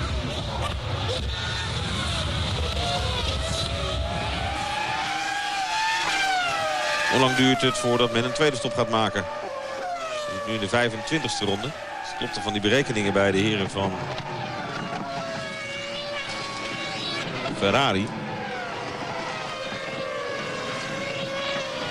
Dan zit je dus in rondje nummer 3:34 dat de volgende stop moet gaan komen. Pitstop staat overigens niet ter discussie. Lap 26 of the Japanese Grand Prix, the final round of the 2001 Formula One World Championship. Michael Schumacher is just 6.3 seconds now ahead of Juan Montoya. So the Williams driver has cut the deficit that Schumacher had built up between himself and the Colombian in half in the last 8 laps. A tremendous effort by Montoya. He's pushing very, very hard. Schumacher responding as well. You can see Rubens Barrichello there on your screens in 3rd place, just 1.4 seconds behind Montoya. Ralf Schumacher is still 4th in the second of the 2 BMW Williamses. Mika Häkkinen made quite a late stop. He's pushing hard though, and he's in 5th place ahead of David Coulthard. We've lost Eddie Irvine though during the break. He just retired in the Jaguar, pulled into the pits, got out, and that's the end of his season. But look at Montoya pushing hard. And an incident involving car 5, that's Ralf Schumacher, under investigation by the stewards. I hope he hasn't run over that white line again like he did back in Nürburgring. So for whatever reason, Ralf Schumacher, currently running 4th, is under investigation. Montoya 2nd then. Remember, he stopped some 6 laps later than Barrichello, so he's got 6 more laps worth of fuel on that car. He is in a classic 2-stopper. We think Barrichello is really out of sync. It's really, I think it's between Michael and Montoya, the start. Michael Schumacher, Montoya, and Ralf if he doesn't get too heavily penalised for something. There is one other possibility, Martin, and that is that Montoya had a normal 2-stop amount of fuel on board, but that the Ferrari strategist had seen he was in traffic, brought him in and got him back out into some clear air. Didn't quite pay out that because, in fact, he found himself behind 2 cars fairly quickly. So that's probably not all that likely. It tips it in the balance of probabilities then towards him being on a 3-stopper. Very difficult to tell at this early stage, though. Michael Schumacher crossing the line, beginning of lap 28. What's the margin? It stays at around about 6.2 seconds over Montoya. And we've seen the Colombian pushing very, very hard when the car is full of fuel. He seems to have tremendous car control, this young man. Nothing seems to faze him. No pressure that anybody can throw at him seems to put him out. Louise is in the pits with Eddie Irvine. I am indeed, Eddie, out of the race and in rather frustrating circumstances as well, I understand. Yeah, we've done everything we need to do. We'd jumped both Benettons and, you know, that from then on it was going to be... We'd done all the hard work and the rig's screwed, you know. So what exactly happened? Because you came in for a pit stop and then you came back in again straight away. The rig's screwed, it's not working, there's no fuel. The rig's broken, it's not working, it's no fuel. Thanks, Eddie. What Eddie means is they can't get fuel into the car. Surprised they haven't got a spare one hanging around or using De La Rosa's or something like that. It seems an unusual reason to be out of the race. Maybe it's the nozzle in the car that's got a problem, because surely they would have used one of the other fuel rigs. De La Rosa is down in 12th place, having just pitted, and apparently I'm told it is correct. It was a problem with the car, not the fuel rig itself, as Eddie was explaining. And a stop-go penalty then for cutting the chicane with advantage. Ralf Schumacher, unseen by us, has jumped across the chicane, taken an advantage or saved a place somehow, and will get a 10-second stop and go. That will cost him about 26 seconds in total. It will indeed, and it'll drop him down behind Mika Häkkinen and David Coulthard. So a little bit of a present for Häkkinen on his final Grand Prix. He doesn't have to worry anymore about Ralf Schumacher. But Montoya just getting around Alex Jung in the second of the Minardis, the young Malaysian driver who joined that team late on in the season. There is Ralf Schumacher. How many laps has he got before he has to come in? Is it 3? He can 3 laps, yes. He must come in within the next 3 laps, and to take that penalty at their discretion. He will stop at his pit, and he will be controlled by his own people. Lap 29 then, high drama here at Suzuka. We had a big accident at the start. For those of you just joining us, involving Kimi Räikkönen and Jean Alesi in the early stages, I should say, rather than at the start. Michael Schumacher got the drop. We've had 4 different race leaders: Schumacher, Montoya, Ralf Schumacher and Mika Häkkinen. But Ralf Schumacher now putting himself pretty much out of contention as far as a race win goes by having got that stop-and-go penalty. There is confirmation of it on your screens now. So the fight for victory as we work on lap 29 is between Michael Schumacher, Juan Montoya, and to some extent Rubens Barrichello. And Ralf will be frustrated, to say the least, about that. He's just homing in on Barrichello, third place man Barrichello. So Ralf, as you said, puts him, I think, way out of contention, because the McLarens are 11 and 17 seconds behind him. He will lose 26 roughly in that pit stop, so he could, with a storming drive at the end, bring himself back in with the McLarens, but surely not to win this race. We hear from the pit lane, the ITB F1 pit crew, that Rubens Barrichello is coming in, and there it is. Rubens Barrichello then dives in on lap 29, bang on target for a 3-stopper. And this is his second stop. Will they put a bit more fuel in this time? And there's Ralf Schumacher just behind, coming in to serve his stop-and-go penalty. So doesn't it look so painfully slow as they come down the pit lane, they cross the rain gully? It's very slippery on that very fine concrete they have there, and this is just a simple 10-second, and he's got to put it into first gear now, is what his lollipop will say in front of him. And Barrichello with a long stop. Barrichello taking an awful long time to get away, but still gets out in front of Ralf Schumacher, and Ralf nails him on the pit exit. Did he cross the white line? Barrichello clearly could not get his speed limiter off or something, and Ralf, really an opportunist move. Will he get another penalty? Well, I'd like to see a replay of that, because it looked very much to me as though the left rear wheel of that Williams crossed the white line. Now, cast your mind back, folks, to the Nürburgring Grand Prix, the European Grand Prix in June. Remember how Ralf Schumacher had that race bought and paid for, but on his second pit stop, he came out of the pit lane and crossed that white line. He just swung out onto the track a little bit carelessly, and the stewards gave him a 10-second stop-and-go penalty for it. It lost him the race that day. Are they going to give him another one today? We will find out shortly. Verstappen also under investigation now, but he's down in 15th, hardly a contender in this Grand Prix, but I would assume for similar circumstance. So this is lap 30. Michael Schumacher leading by 6.4 seconds ahead of Juan Montoya. Rubens Barrichello another 6 seconds behind him in third place. Ralf Schumacher, well, actually no, he's in front of Barrichello. The computer has not put itself right. So Ralf Schumacher, we think, is in third place, ahead of Rubens Barrichello in fourth. Mika Häkkinen fifth. David Coulthard sixth, half a minute down on the race leader. Seventh is Jarno Trulli, eighth Giancarlo Fisichella, ninth Jacques Villeneuve, and 10th, going well, Jenson Button in the second of the two Benettons. Yeah, sorry to spoil that lovely readout, but Häkkinen and Coulthard are third and fourth because, of course, the Barrichello and Ralf made those two pit stops. So it's now Michael Schumacher leading Montoya, Häkkinen, Coulthard, Ralf Schumacher, Barrichello rounds out the top 6. All changing up here, isn't it? You need an abacus for this, don't you? Unbelievable how quick it changes. But certainly the incident involving car 5 is under investigation, and that will be the crossing of the white line by Ralf Schumacher. He's certainly giving the stewards something to think about today, isn't he? What do you guess? I think he'd be in again. I mean, it was only a quick flash as he went over it, but I've got a sneaky feeling he's going to be in again. It was an audacious move. And while Barrichello was sort of doing his housekeeping inside the cockpit, trying to get his car up and running, slow stop for Barrichello, don't forget, as well. 10.3 seconds, very poor for a 3-stopper. Normally you'd expect about 6.5 or 7.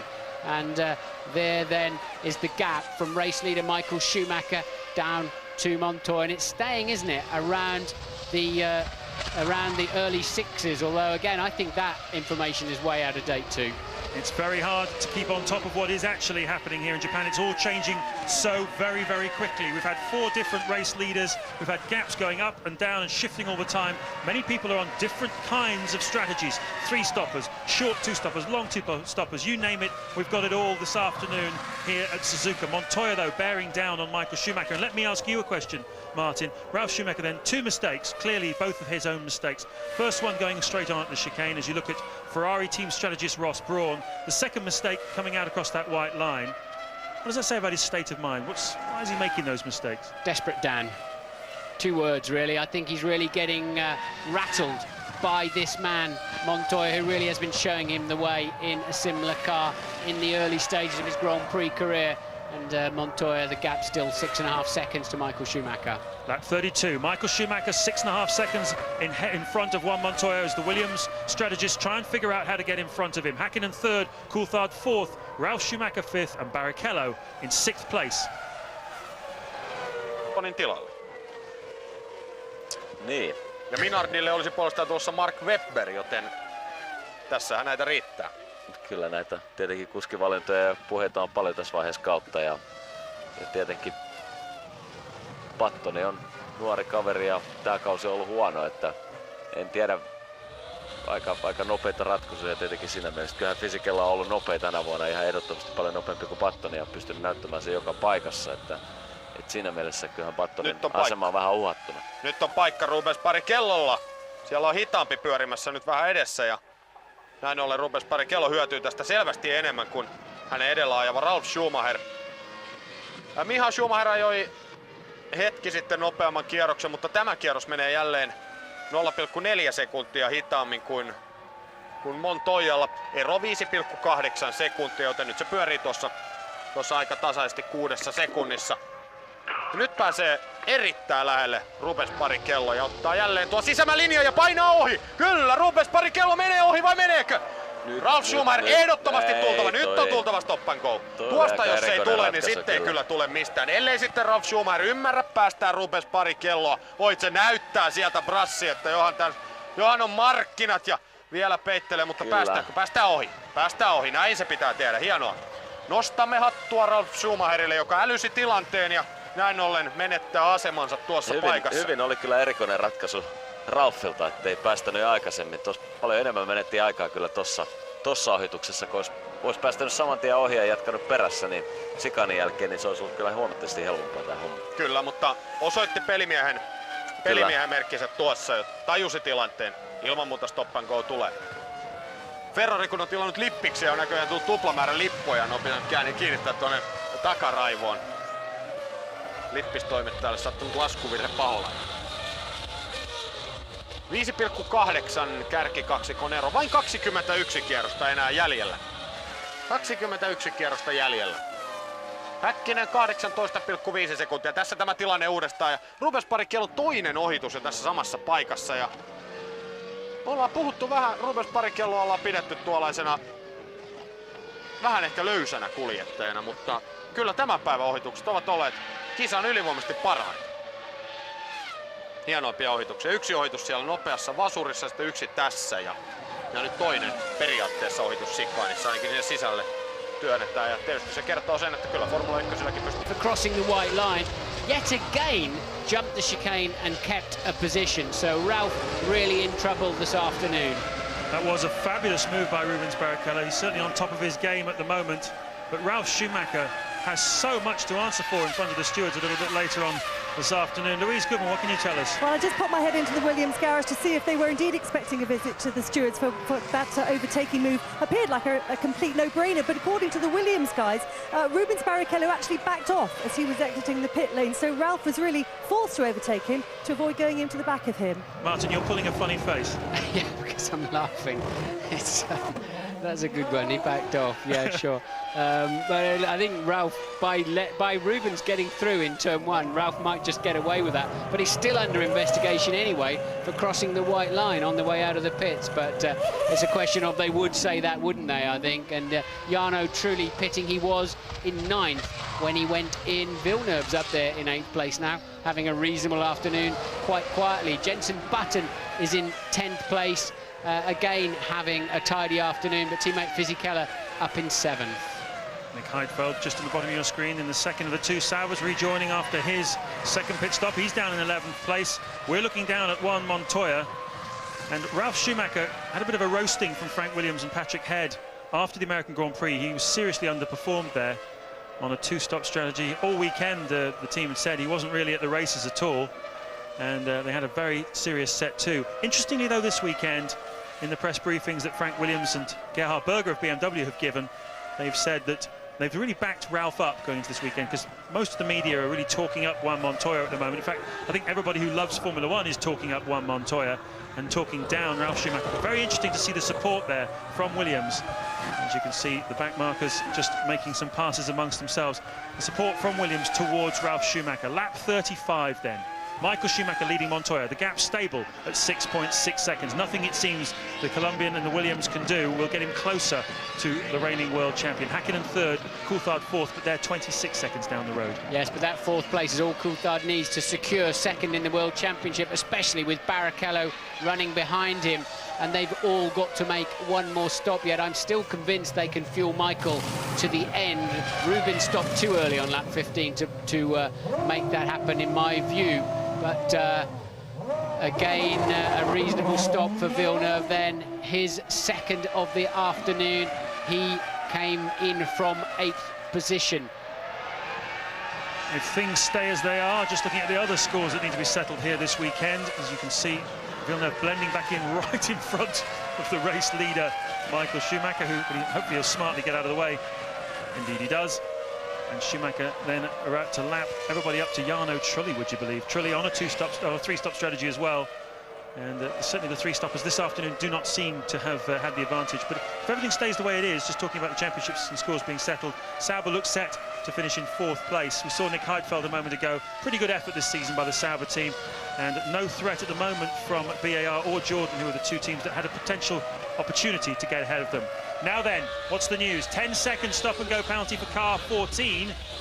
And that is Verstappen. That's for overtaking on the formation lap. It's taken them a while to suss that one out, hasn't it?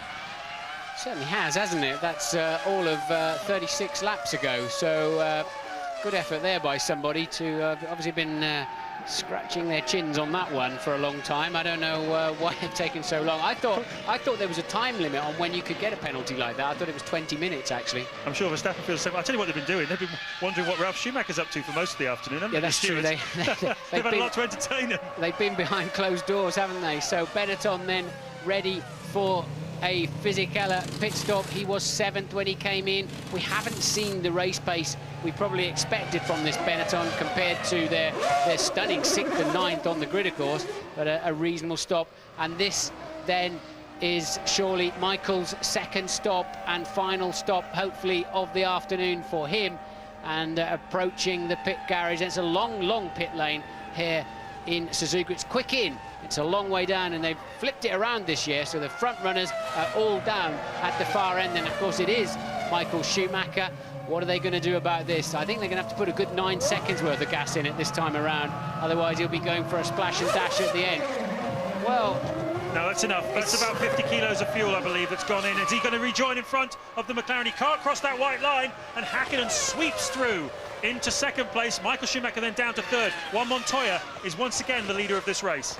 That's the second time this afternoon then that Schumacher's pitted and just come out behind Mika Hakkinen. Remember, they're having a real old ding-dong battle until Hakkinen pitted. So and this really plays into Montoya's hands now, doesn't it? He's got a car between himself and the erstwhile race leader Michael Schumacher. This is the 6th change of leadership so far this afternoon, and this is Montoya's opportunity. We saw him pitting later than Michael Schumacher first time round. Michael Schumacher made his first stop on 17, Montoya on 21. Has 4 laps now in which Montoya has an opportunity to win this Grand Prix, his 2nd Grand Prix of the season, if he can do it. Fantastic stuff. Yeah, it's a really difficult one to call this afternoon, but clearly Montoya needs to pump some stunning laps in now up till his stop. Tell you what, there's not going to be much gas left in that Ferrari at the end of the race. I think they've been absolutely on the limit of how much fuel. I expected a ½ second more fuel in that on each of his 2 stops so far, but there then is your race leader, Juan Pablo Montoya. He has cleared the traffic. Let's see what it cost him in lap time. He's been lapping in the 1:37s, And this time around, it's again a mid-37, so the traffic cost him absolutely nothing.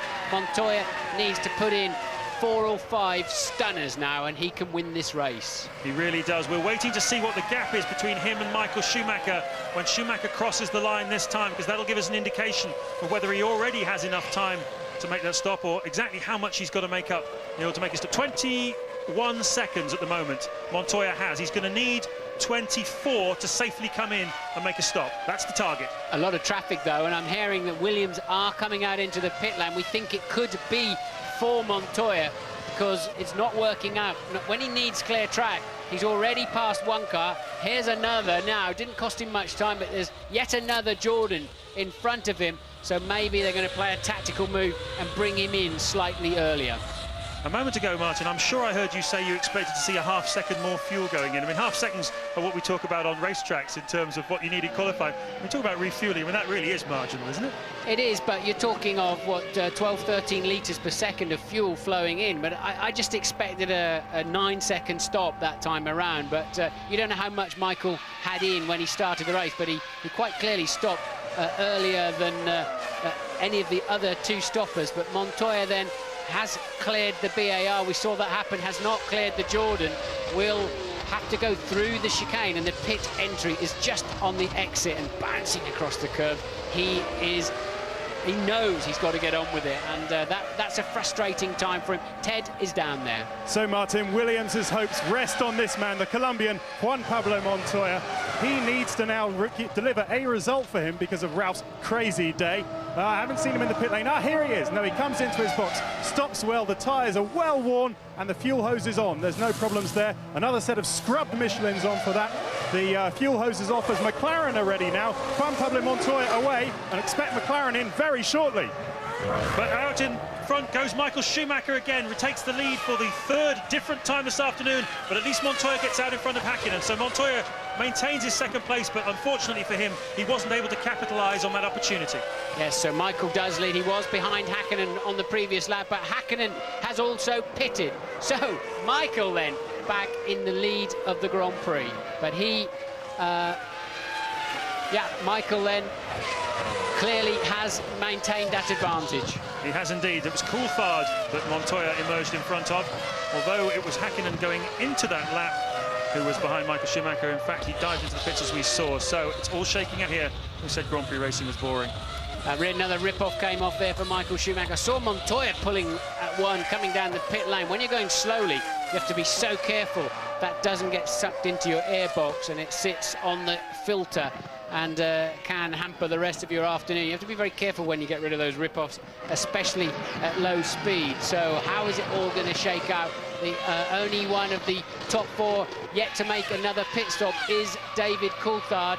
Barrichello not making any progress down there, back in 5th, lapping about the same pace as the McLarens, but 15 seconds behind. No sign of any further penalties for Ralf Schumacher. We know he's still under investigation for crossing the white line. So Montoya 2nd, Häkkinen 3rd. You don't see him, you're seeing Coulthard on the road at the moment. Is he going to dive into the pit lane? He does.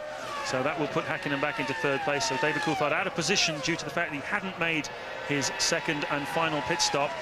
Montoya, though, well, traffic will definitely be a story of the race for him.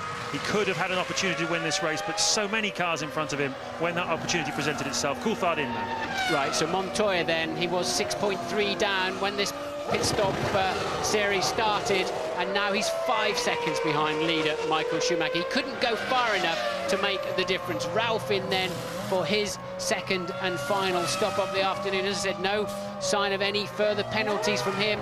He came in 6th place, of course. He did have a stop and go, cost him 26 seconds, and that's why he's out of position, really. He's down in 6th place. Lap 40, 13 to go here in Suzuka. Michael Schumacher leading, but the gap is the smallest it's been all afternoon, pretty much since the start. Just 5 seconds between himself and Juan Montoya. Let's hope we're going to go out on a high here at the final race of the championship between the 2 drivers who many predict will be duking it out next year for the World Championship. 3rd, Coulthard. 4th, Barrichello. 5th, Häkkinen. 6th, Ralf Schumacher. Die hebben we nog niet gehad, we hebben ze allemaal gehad, hè? Ja, Ralf weer naar buiten, Frentzen weer naar buiten. De tweede stop is gemaakt.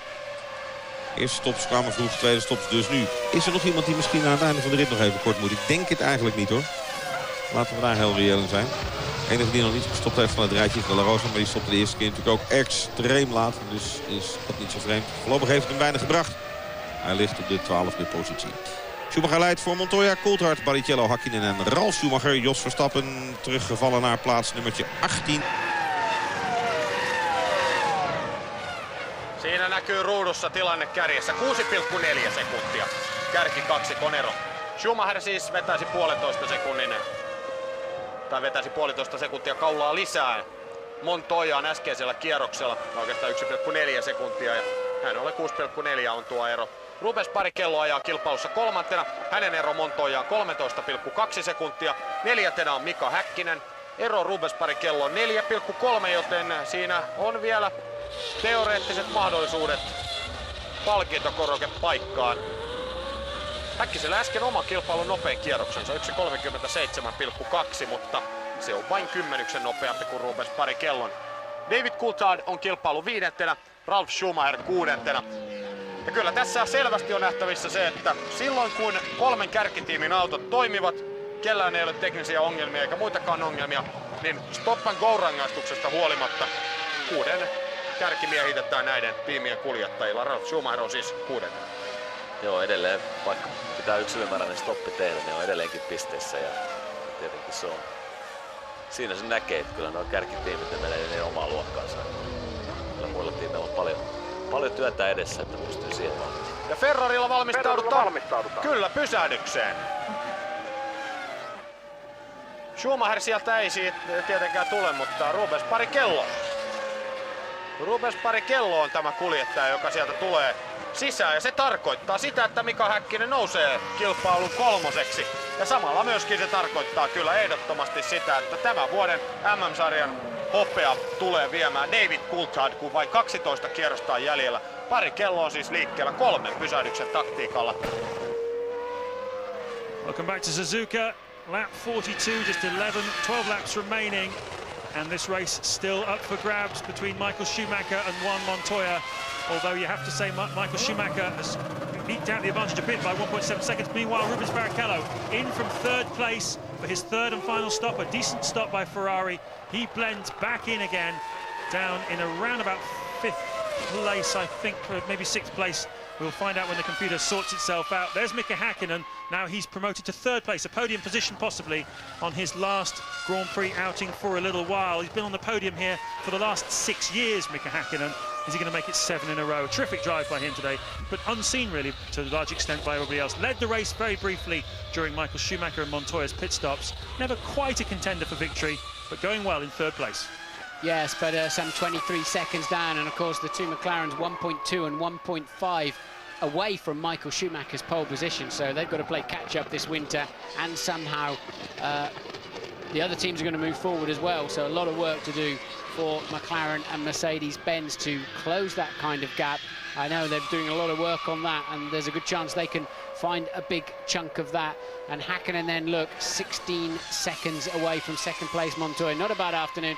Coulthard in a solid 4th place behind him, looking strong for second in the World Championship. But as you say, Mika is a specialist around this racetrack. And are we watching the great Finn in his final turn of a Formula One steering wheel? I don't think so. I've given up trying to second-guess Mika Häkkinen. I have a hunch that he may well be back. I have a hunch that after about 3 or 4 months of the easy life, playing with his young son Hugo and drinking caipirinhas with his wife Aya on the beach in Monaco, he'll think, you know something? Something's missing from my life, and it's going quickly round corners. And I have no doubt that he'll be back. David Coulthard, incidentally, said yesterday he'd love to see Mika come back during next season to do some testing for McLaren, to give him an idea of how the car's developed, a fresh pair of eyes and ears, if you like, coming in, which is an interesting insight, I thought. Certainly Mika said he plans to attend Grand Prix next year in McLaren team gear and still on the pit wall from time to time and watch, not all the races, but a few of them. What's your thought? Well, I'm sure if Häkkinen comes back to Formula One, it'll have to be in a McLaren. I would be amazed if this sabbatical has not tied him into coming back only at the wheel of a McLaren. And that'd be that man there, Ron Dennis, who will have, along with Martin Whitmarsh and McLaren, who will have organised that, but I could well see him turning up to a few Grand Prix, and certainly he's got a lot of experience. And Coulthard and Häkkinen, they started off with a very difficult relationship, but they've, over the years, and of course it's a record partnership they've had, then they've really become quite good mates and they work well together. So I'm sure David would be pleased with a bit of assistance from Mika from time to time. Yeah, 30 Grand Prix they've won together in the last 6 seasons. Pretty remarkable statistic. They've led 33% of all the racing laps since their partnership was formed. It's the longest running Formula One duo in the history of the sport. 6 years together, David Coulthard and Mika Häkkinen. Next year, we're going to see Kimi Räikkönen taking this car over. He's not had the day he wanted so far, Kimi Räikkönen. A big accident with Jean Alesi in the early laps of this event. But we're now on lap 44, just 9 to go. Well, the computer screen has looked like a fruit machine all day long, hasn't it? Tumbling and turning around as they coming in for pit stops. 4 different leaders of the Grand Prix, but it's beginning to settle down now. Michael Schumacher's pulling away from Montoya, and the lead is now 8.4 seconds. Why is Montoya's pace falling away? I don't know. They're in the 1:38. 39 for Häkkinen last time around, and 1:37 for Coulthard. He is chasing down Häkkinen. He wants that podium place. That'll be a good finish to the end of the year. So the biggest fight on the track at the moment is probably between the 2 McLarens. Further down the field, Villeneuve in 10th place is just a few tenths behind Trulli in 9th.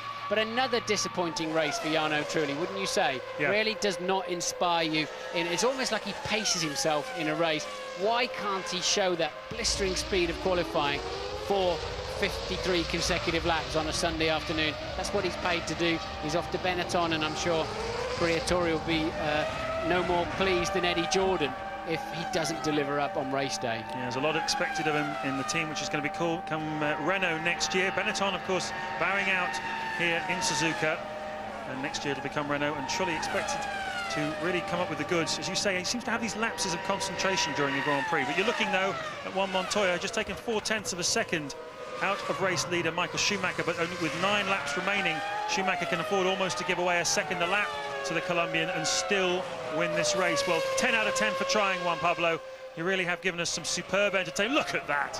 What a great guy. He's giving it one, isn't he, around this circuit. He's not going to give up. And that's one thing that's characterised Michael Schumacher really in the last 10 years of his career. He never gives up until he sees a checkered flag, and now we've got another one. And Mika Häkkinen to some extent was like that as well, but this guy just does not give up. I'd be amazed if he's not a Formula One world champion at some point. And I was talking to one of his good friends the other day, and he said, oh yeah, he's moaning and bitching about some understeer. I'm thinking, you what? You've got to be joking. I've never seen him anything other than sideways. So Montoya does love to hustle a car along, and it's certainly such a pleasure to watch him do that. But the lead then remains at exactly 8 seconds last time they passed the start-finish line. Kulkenut aivan kärkivauhtia, mutta kun aikaa jo tuli, eli tämä tärkeä koitos, niin silloin Schumacher, eilen siis varhain Suomen aikaan näihin samoihin aikoihin, Schumacher oli kyllä herra ja hidalko radalla, ja 70 pohja-aika aika-ajossa, niin se on kyllä, se on todella raju. En muista koska viimeksi olisi ollut noin ylivoimainen 1. ja 2. ero. Ei ainakaan tule mieleen nyt näin nopeasti. Ihan saman tien mieleen, mutta kyllä täytyy sanoa, että Suzukassa 70, niin se on kyllä mieletön ero ja mieletön saavutus. Vaikka rata on pitkä, niin silti 5,8 kilometrin rata ja kierrosajat ovat reilusti yli 1,5 minuuttia, kun esimerkiksi Itävallassa mennään A1-ringillä alle 1 ja 10. 7,1, eli jälleen nipistetään vähän tuosta erosta. Thomas Engellä on selvästi jotain ongelmia. Enge tulee jälleen 5. kerran jo varikolle. On nyt kilpailussa viimeisenä. Ja ajaa saman tien boksiin. Eli keskeyttää näin. Thomas Engen kausi myöskin päättyy. Ja mielenkiintoista on se, jatkaako Thomas Enge Formula 1 myös ensi kaudella. Luciano Burtinhan on huhuttu jättävän nämä areenat sikseen. Hän on todennut itse, että turvallisuussyistä taida jättää Formula 1. Ainakin harkitsen vakavasti lopettamista Formula 1. Siinä osui oma paha onnettomuus ja tämä Alex Zanardin ikävä tapahtuma niin lyhyen ajan sisään, että hän sanoi, että se suorastaan vähän säikäytti, ja näin ollen hän miettii erittäin vakavasti, jatkaako uransa Rataut on ollut kuninkuusluokassa ja kyllä se vähän näin on, että jos tällaisia ajatuksia tulee mieleen näin vahvasti, niin silloin tietysti kannattaa harkita erittäin vahvasti, jatkaako vai ei. Kyllä se näin on, ja tietenkin toinen on se, että tuommoisen ison kolarin jälkeen niin silloin pitäisi päästä mahdollisimman äkkiä kyllä takaisin autoa ajamaan. Että ja sitähän se on ei ole tietenkin helpompi ja sitä ei päässyt tekemään, että kyllä ne kaikki pyörii mielessä. Siinä saadaan tätä Trulli Villeneuve-akselia, 0,6 sekuntia heidän eroja. Siinä näkyy Schumacherin takana Nick Heidfeld. Eli tämä on se kolmikko, mitä hetki sitten vähän toivoimmekin ruutuun ja näin myöskin saamme. It's the closing stages of the 2001 Japanese Grand Prix. Michael Schumacher heading possibly for his 9th victory of the season. Not a record, he's done it twice before in this amazing career of his. Can Juan Montoya do anything about it? Well, answer possibly. 9/10 of a second on that lap the Colombian took out of Michael. Is the German backing off? Is Montoya on fire? We're going to find out in the next 7 laps, but Schumacher coming up against traffic now in the form of Villeneuve and Jarno Trulli. This is the scrap for 9th place. Behind Schumacher and Montoya, Häkkinen and Coulthard half a minute behind. It's just between these two now in the last 7 laps of the race. Yeah, come on Montoya, make it worth the Brits getting up early in the morning to watch you. He is certainly pulling in. Down from 8 odd seconds to 6.2. He's a 10th up in the first sector of the current lap that they're on. We'll be getting a second sector time quite soon. Michael has now gone through there, but as you said, 2 pieces of traffic ahead of him that are in their own particular squabble. And Montoya takes another 6/10ths out in the middle sector. Look, the gap down to 5.6. So suddenly a resurgence from him just at the same time as Michael gets traffic. Villeneuve is going to yield easily down the pit straight. That helps Michael Schumacher enormously.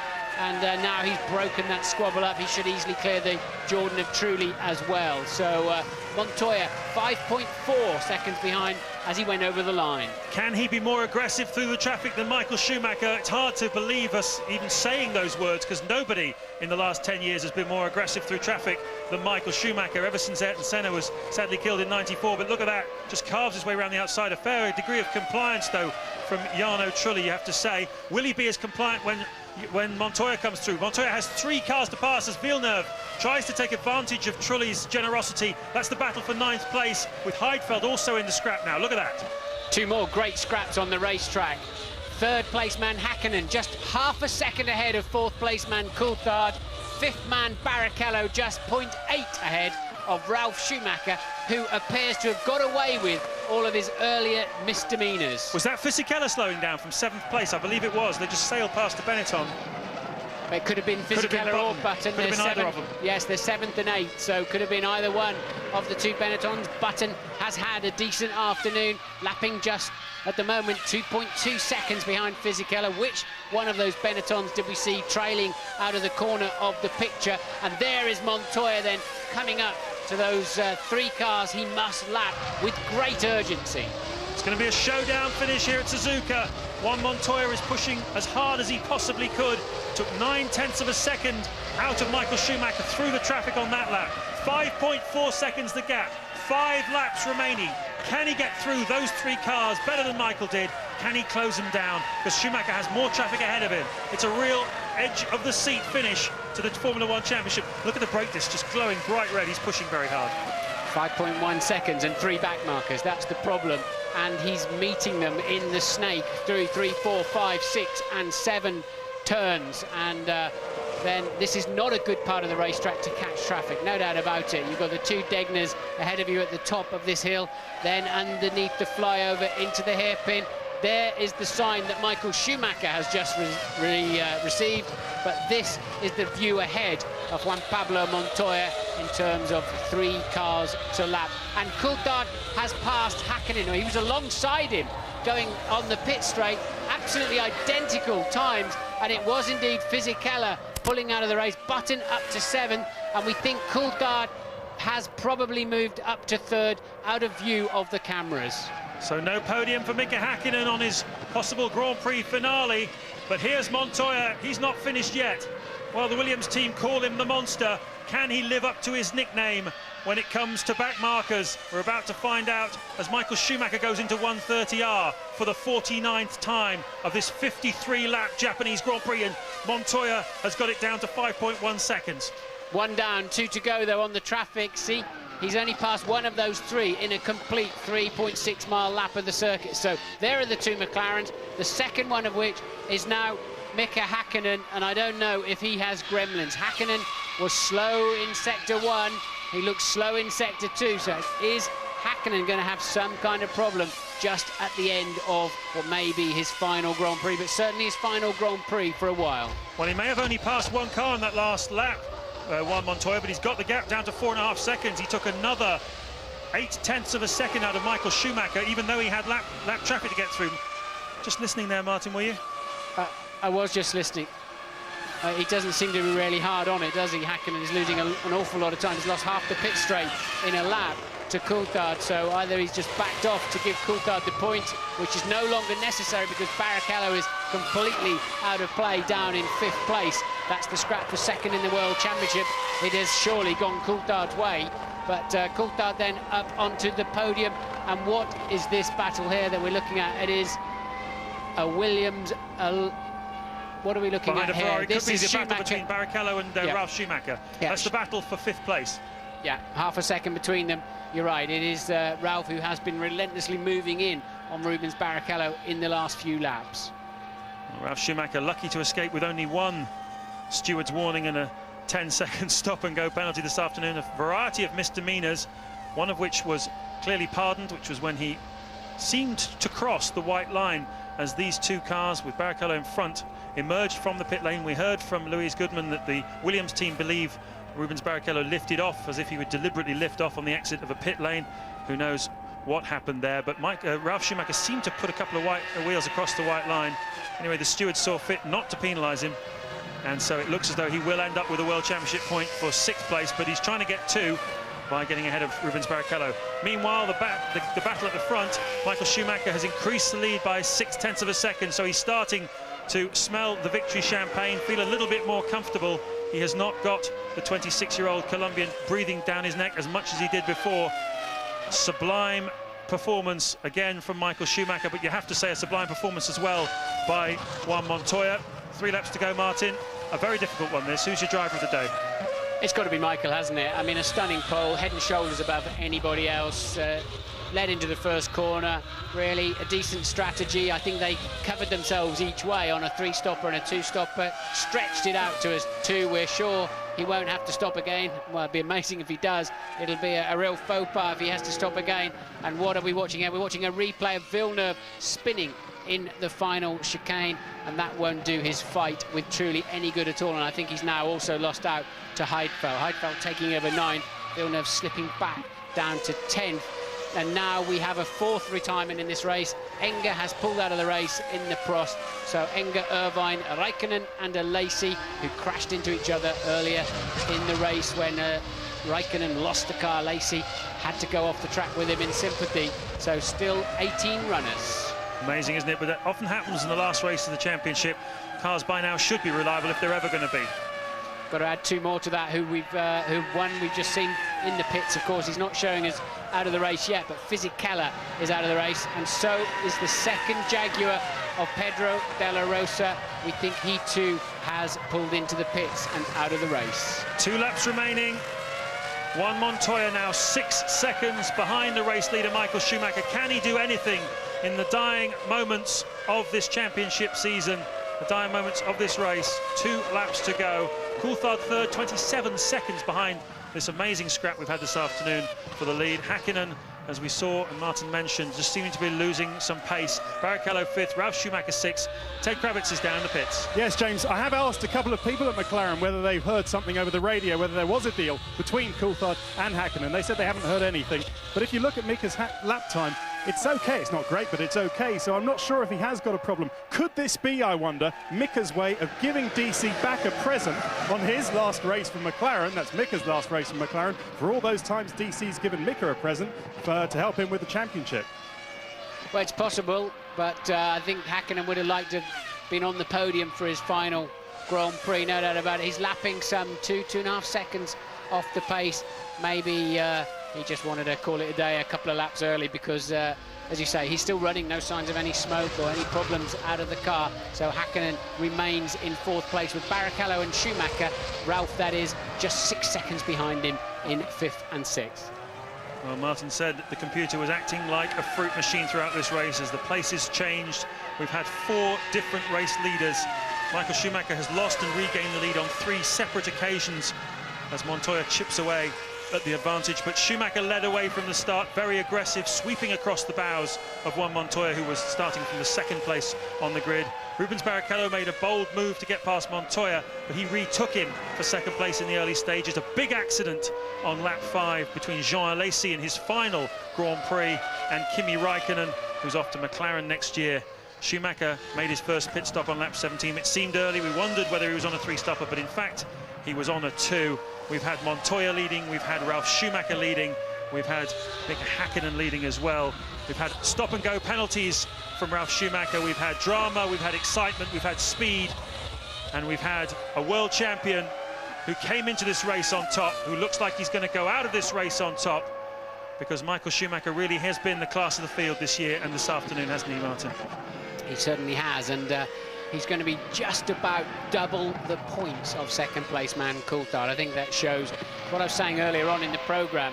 It's really the first time we've seen Michael, who's at the top of his form and I think the best driver in the world, no doubt about it, in the best car. And that is the dramatic effect. He is going to be some 58 points clear of 2nd place man Coulthard and some 60-odd clear of his teammate. Hats off then to Juan Montoya for putting up a great fight this afternoon. But it's Michael Schumacher who takes the last record that Alain Prost held as the record point scorer of all time. It's now Michael Schumacher's. All the significant records have fallen to the German in the last few months. Michael Schumacher wins the Japanese Grand Prix for the 2nd year in succession. His 9th win of the championship season. A brilliant performance. Juan Montoya crosses the line after a stellar drive in 2nd place. And we wait now for David Coulthard, who will grab the final podium position. And there he is, a great season for David Coulthard. He thought he might have had a shout at the championship, but he hasn't won a race since Austria. And really, mechanical problems put paid to him. Mika Häkkinen, in possibly his last Grand Prix, comes across the line in 4th place. What a breathtaking and thoroughly exciting Japanese Grand Prix, Martin. Well, it certainly was changing around, wasn't it? Strategy played a part. Michelin tyres coming in later in the race, certainly as ever put Williams in with a shout, but Michael has been too strong for them all weekend, right from the first lap of free practice. Wow. What a great race. Schumacher managing to contain his enthusiasm at the moment. He's almost got used to this now, hasn't he, really? 53 Grand Prix victories, I believe it is now, to his credit. 9 this season alone. How many more will he win? How many more championships does he have the hunger to try and win? Who's his next great rival now that Mika Häkkinen is going away for the year? Is it going to be David Coulthard next season? Is it going to be Juan Montoya next season? Certainly looks like he'd give him a fight if he has a half-decent motor car under him. But what about his own brother, Ralf Schumacher? Will he challenge Michael next year? What do you reckon? Ralph's done the same this year as he did when Jenson Button came on strong. He falls away when his teammate gets strong. Seems like he looks over the other side of the pit garage much too often. But Ralph does have the speed, we know that. Coulthard's got to step up to the plate, no doubt about it, in the next couple of years, and I know he can do so. Montoya is looking supremely good, but a lot of kids coming along. Raikkonen coming in, and Sato, and some fresh blood coming along too. Some very exciting drivers. Felipe Massa, who will be racing next year for Sauber, already set times in a Sauber around the Ferrari test track that are faster than Michael Schumacher's. Imagine that.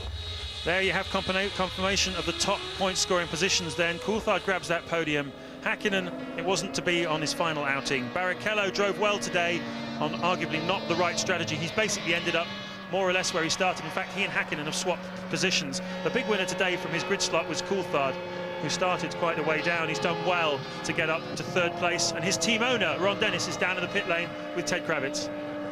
Ron, a podium for David Coulthard, but I think your thoughts are about your other driver today. I'm sorry, I didn't hear the question. Are your thoughts about Mika today, his last race for you for a while? Hope he enjoys his holiday. You know, he just helped David a little bit there, just to give a gave him a bit of an insurance policy on his second place in the championship. We're pretty pleased with their strategy, but not great grid positions. So third and fourth is something, not much, but something. And a solid race from Coulthard, ending up on the podium like that? Yeah, they both drove pretty well. It was, you know, it was a interesting strategy that Ferrari had with Barrichello, but we quickly worked out what happened, and good reliability from everybody. So at the end of the day, we, you know, it was a credible third and fourth. Of course, that gives David second in the championship. Does that mean anything to you or him? I think it means more to him than to us, but that's what, you know, that's what he drives for. So we're pleased for him. Second in the constructors as well. I mean, it's not great, it's not good enough, but it's at least it gives us a starting point for next year. I'm sure you'll come back stronger in Melbourne, Ron. Thanks very much. Well, we've heard him sound a bit more excited than that in the past, haven't we, Martin? No doubt about it. I think Ron realises it's a long, hard winter ahead for his team to regain the initiative they have held in the past. But in the end, Häkkinen 12 seconds behind Coulthard, almost like he just faded away in those last few laps. He'd had enough. Well, it wasn't a championship decider today. This man already clinched that back in August, would you believe, in Hungary, and don't we know it. But today was all about Michael Schumacher. I can tell you the crowd was 150,000 people here. Not since, well, a decade ago has Formula One been so popular, so fashionable in Japan. We've got Honda coming in next year, Toyota, Takuma Sato as well as a driver. But this really has been all about this man, Michael Schumacher. A fabulous drive. There's Rubens Barrichello. As Ron Dennis said, I don't think 3 stops was the answer today. And there's David Coulthard, who finished third, also congratulating the winner. Well, exciting news is about 6 hours from now, Michael Schumacher will be singing old Beatles songs in the karaoke cabin and 3 parts drunk, and by midnight he'll be fully drunk. And you'll be with him, presumably? No, I'll be having quiet dinner somewhere. Of course you will, of course you will. There's Mika Häkkinen. He'll be having many quiet dinners in the next 12 months with his family. Just thinking a little bit. He had some high points here, didn't he? 1998 and 99, both championships clinched, both times, finishing in this Parc Fermé with a massive smile on his face, as we well remember. I don't think we've seen the last of Mika Häkkinen, though. Interestingly also, Martin, Michael Schumacher revealed the other day that he's going to take part in a round of the World Kart Championship, would you believe? He's going to take on all the young guns, the 16, 17-year-olds that he used to be himself many years ago. Not got much to gain from doing that, but well, a good sport, isn't he, for taking them on? Fantastic. It shows you he's got a pure love of driving, and I think that's why he's still so fast for so long. You see no signs of Michael's enthusiasm fading, and as you said, he's not got much to gain and an awful lot to lose if the kids beat him at the kart track. There you are, confirmation then that Sauber have had their best ever season in Formula One. What a great effort there to beat the BAR, Honda, Jordan, Jaguar and Benetton Renault, all of whom have substantially bigger budgets, don't they, than the little Sauber team from Switzerland. Hats off then to Peter Sauber and to his 2 drivers, Kimi Räikkönen and Nick Heidfeld. A great job by them. Bye-bye, Mika.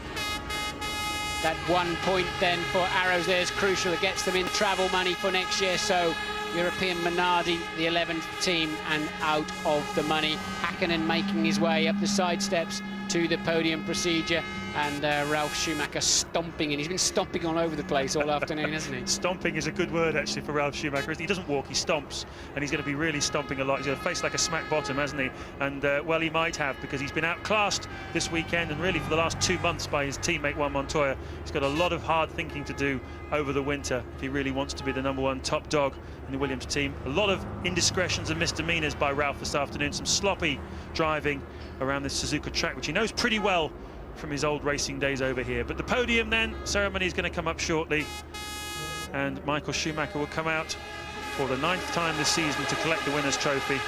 There he is, no jump, yes the jump. Same old story, isn't it? If you have 2 Williams, 2 Ferrari and 2 McLaren finishing, there's no points left for anybody else. That's what they suffer.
Well done, Michael. Now the Italian national anthem in honour of the constructor, Ferrari.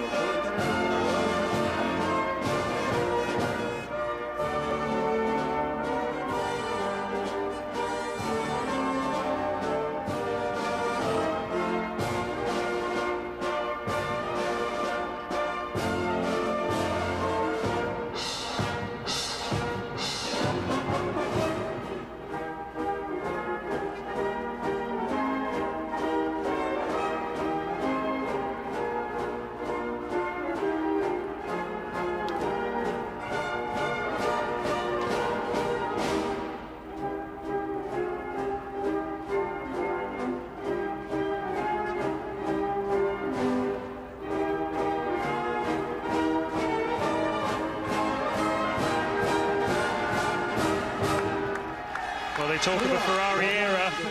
We're certainly in one at the moment. The man on the right there is Stefano Domenicali. He's one of the top management men. He's very young, he's only just 30, as Schumacher collects the winner's trophy. But I believe that Domenicali could well be one of the man who takes over from Jean Todt when he retires as the boss of the Ferrari team. Sum up, though, for us, Martin, the achievement of Michael Schumacher and Ferrari, not just today, but throughout the 2001 season.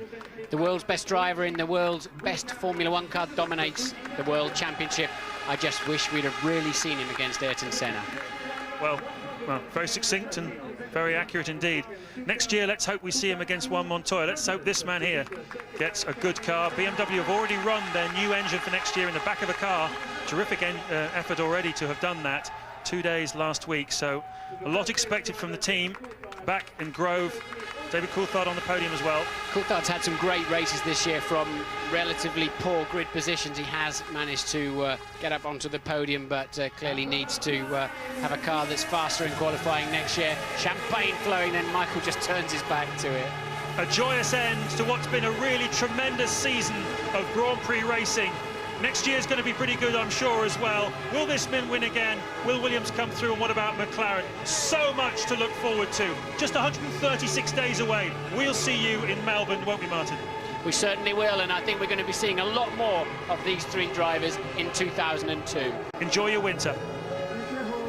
Thanks to James Allen, and to Martin Brundle as well. Frightening thought, there's an even better Ferrari around the corner for this man next season. Most wins 53, and now most points 801 in F1 history. You be sure to stay with us. We have a great competition for you to win.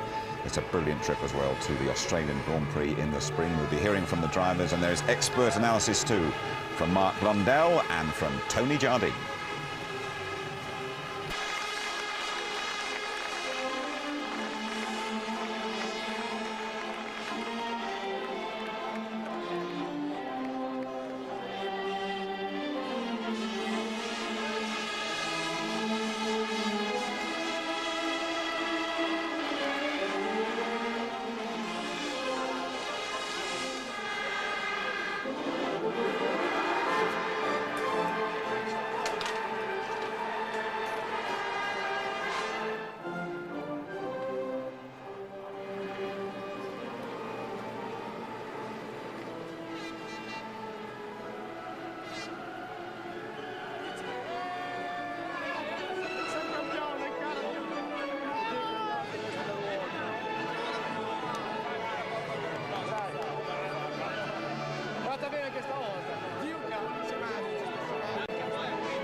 Japanese Grand Prix. It's Michael Schumacher, Juan Pablo Montoya and David Coulthard.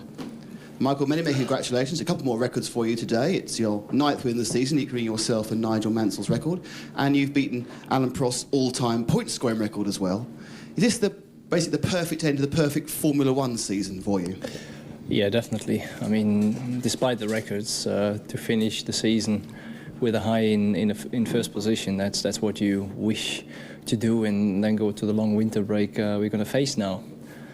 Obviously, we have had maybe 2 races being a little bit difficult for us, Monza and Indianapolis, and now we're back to normality, and that's a great end and a great result for a championship we have achieved to finish off the season for the team, for everyone.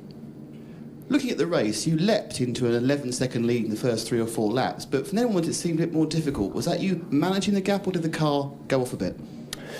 We had probably the advantage that we were fast in the first couple of laps from our tyres, which then remained very consistent, where maybe the other guys struggled a little bit in the beginning, but then started to be consistent, and the times started to match. And the point was that in both of the exit, I went out of the pits with my new set of tyre. I was always behind Mika, so I couldn't really use that advantage I seemed to have initially for the next 2 times. And so I kept the gap, obviously, to the same margin as before. Michael, thank you. Juan Pablo, second place. Many congratulations, your first visit here. And a great battle with Rubens in the first couple of laps. Perhaps you can talk us through it. Well, I think, it was a good race up to then. As you could see, Rubens was on new tyres, I was on old tyres. And the first few laps, as Michael said, is huge difference. He got by me into the chicane, but, he sacrificed the exit. And I had a good run on him into turn 1, passed him again. And since then, my tyres started to come back a little bit, and I've managed to pull away from him, and that was it with him. I say second place here and fastest lap today. Can you sum up your rookie season for us? I think it's been a good season. I think I was very unlucky in a lot of occasions that I could have had a very good result and the car broke down or something that happened, and I think we missed a lot of points. But being my first season, I think it's pretty good. Thanks, Juan Pablo. David, third place today has captured you second place overall in the championship. Is that a satisfactory end to what's been, I suppose, an unsatisfactory championship? Yeah, I did everything I could this year, and that was it. Second place was the best that I could do. Obviously a big gap to where Michael finished, and I think I was helped a little bit by Mika at the end there, who I think didn't want to come and have to talk to you this afternoon. So I thank him for that. But yeah, it's nice to finish the season, as Michael said, on the podium. To win would be fantastic, but I've never been that good around Suzuka, so I guess third isn't a bad result. Did you know in advance that Mika was going to let you through? Was it like a thank you in some way for the way you helped do 98 and 99? No, not at all. Very quiet chap, so he doesn't give much away. Thanks, David. Michael, you've really romped away to the championship this year, but how much tougher do you think it'll be next season? We will find out. I mean, I think it was a tough challenge. We had an easy run the first 2 races where we were very competitive and dominate, but then after that I thought it got very tight, and the races we won we had to fight quite hard. We were lucky to do the season so early because of some misfortune for David, some mechanical problems he had, and therefore we finished the season early with a championship, but not because we were so dominant. And even now, if you look, it was a fight. In the end, it was no dominance we had. But the good thing is if you can keep the first position for you in the end. However. Gentlemen, thank you very much for a great season. And now a word from Michael and Juan Pablo in your own languages, starting with Michael. Geen dominantie, zei Michael Schumacher.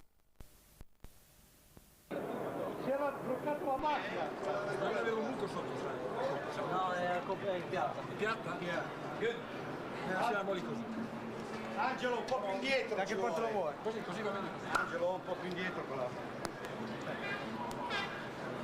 Sorry, Maestro! Maestro! Se si toglie dai maroni! Solo un attimino, maestro, mica tanto. No, maestro! Sorry! Scusi! Io sempre prendo. Dai, abbiamo un po'.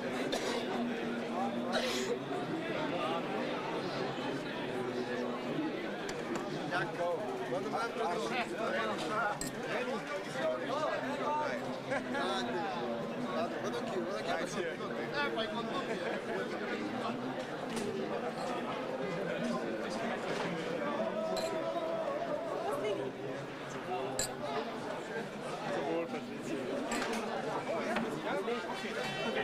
told you that you can do it.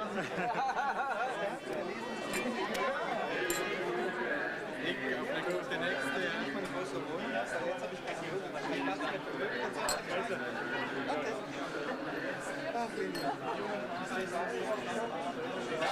Walter.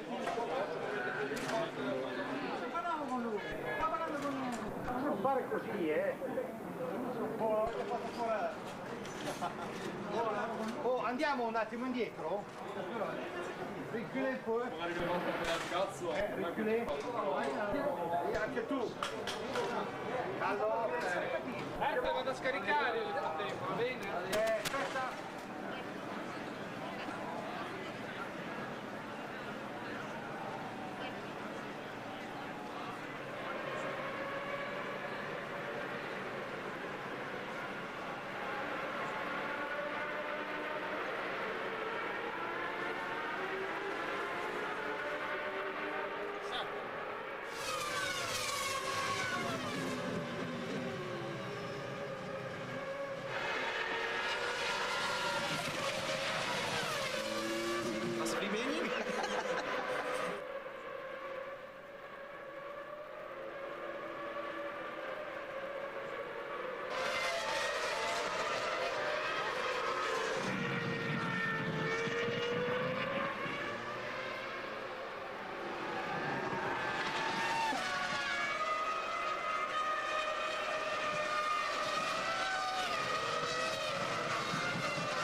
Well done, Miguel.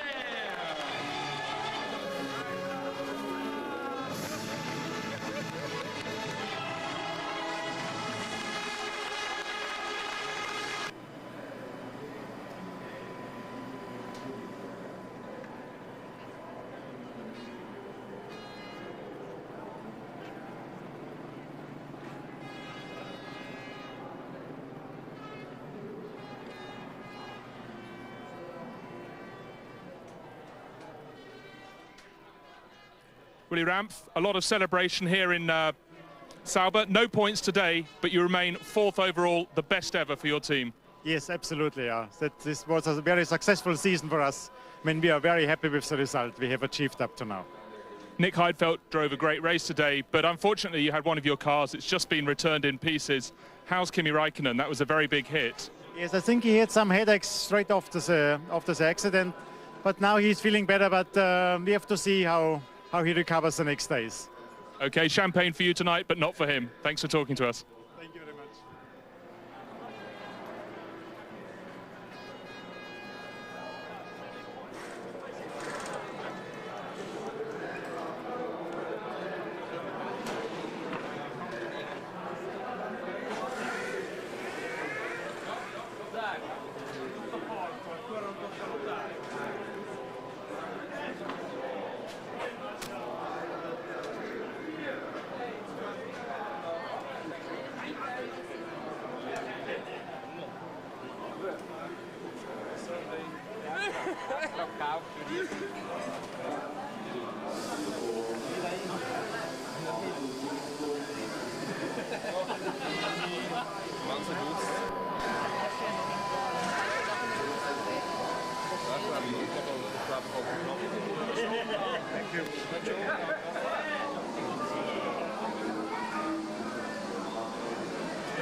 Thank you.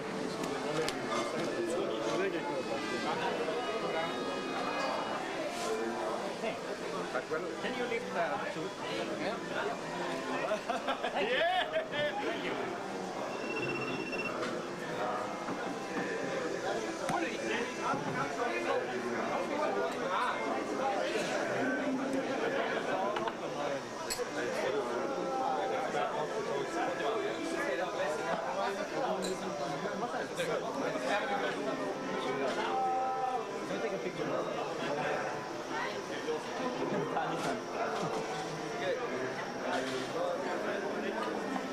Thank you.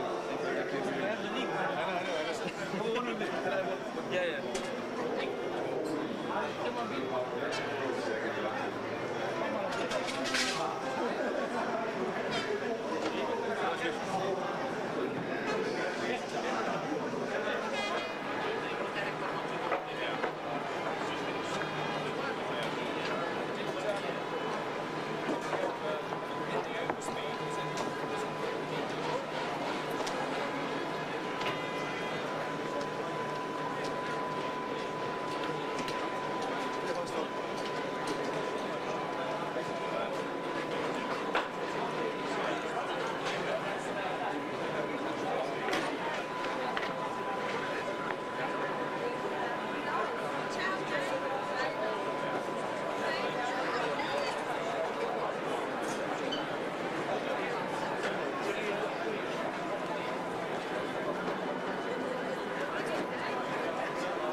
And you're back with us in our London studio. Michael Schumacher has romped to victory at Suzuka in the Japanese Grand Prix. Let's just confirm the race result for you. Schumacher, the winner. Montoya, what a brilliant first season the Colombian Juan Pablo has had in Formula One in second place. Coulthard ensuring himself second overall by finishing on the podium. Hakkinen, last drive for at least a year. Barrichello with a couple of points, and Ralf Schumacher had a very strange day indeed, just getting one. And these are the final standings. Michael Schumacher away and gone. Just interrupt that for a moment. We're going to hear from the drivers. Michael, many congratulations. And absolute confirmation here of Michael Schumacher's dominance. There it is, 123 points. David Coulthard way back on 65. Barrichello, Schumacher's Ferrari teammate, 56. Ralf Schumacher, fourth. Mika Hakkinen, fifth. He says goodbye for a year. And Montoya, sixth place, 31 points. And in the constructors, Ferrari, well clear. McLaren, second place, first of the losers, according to McLaren boss Ron Dennis. Williams, third. Sauber getting that precious fourth place, and BAR edging Jordan because of their number of higher finishes throughout the season. We'll have a word with these fellows, with Mark and Tony, when you rejoin us.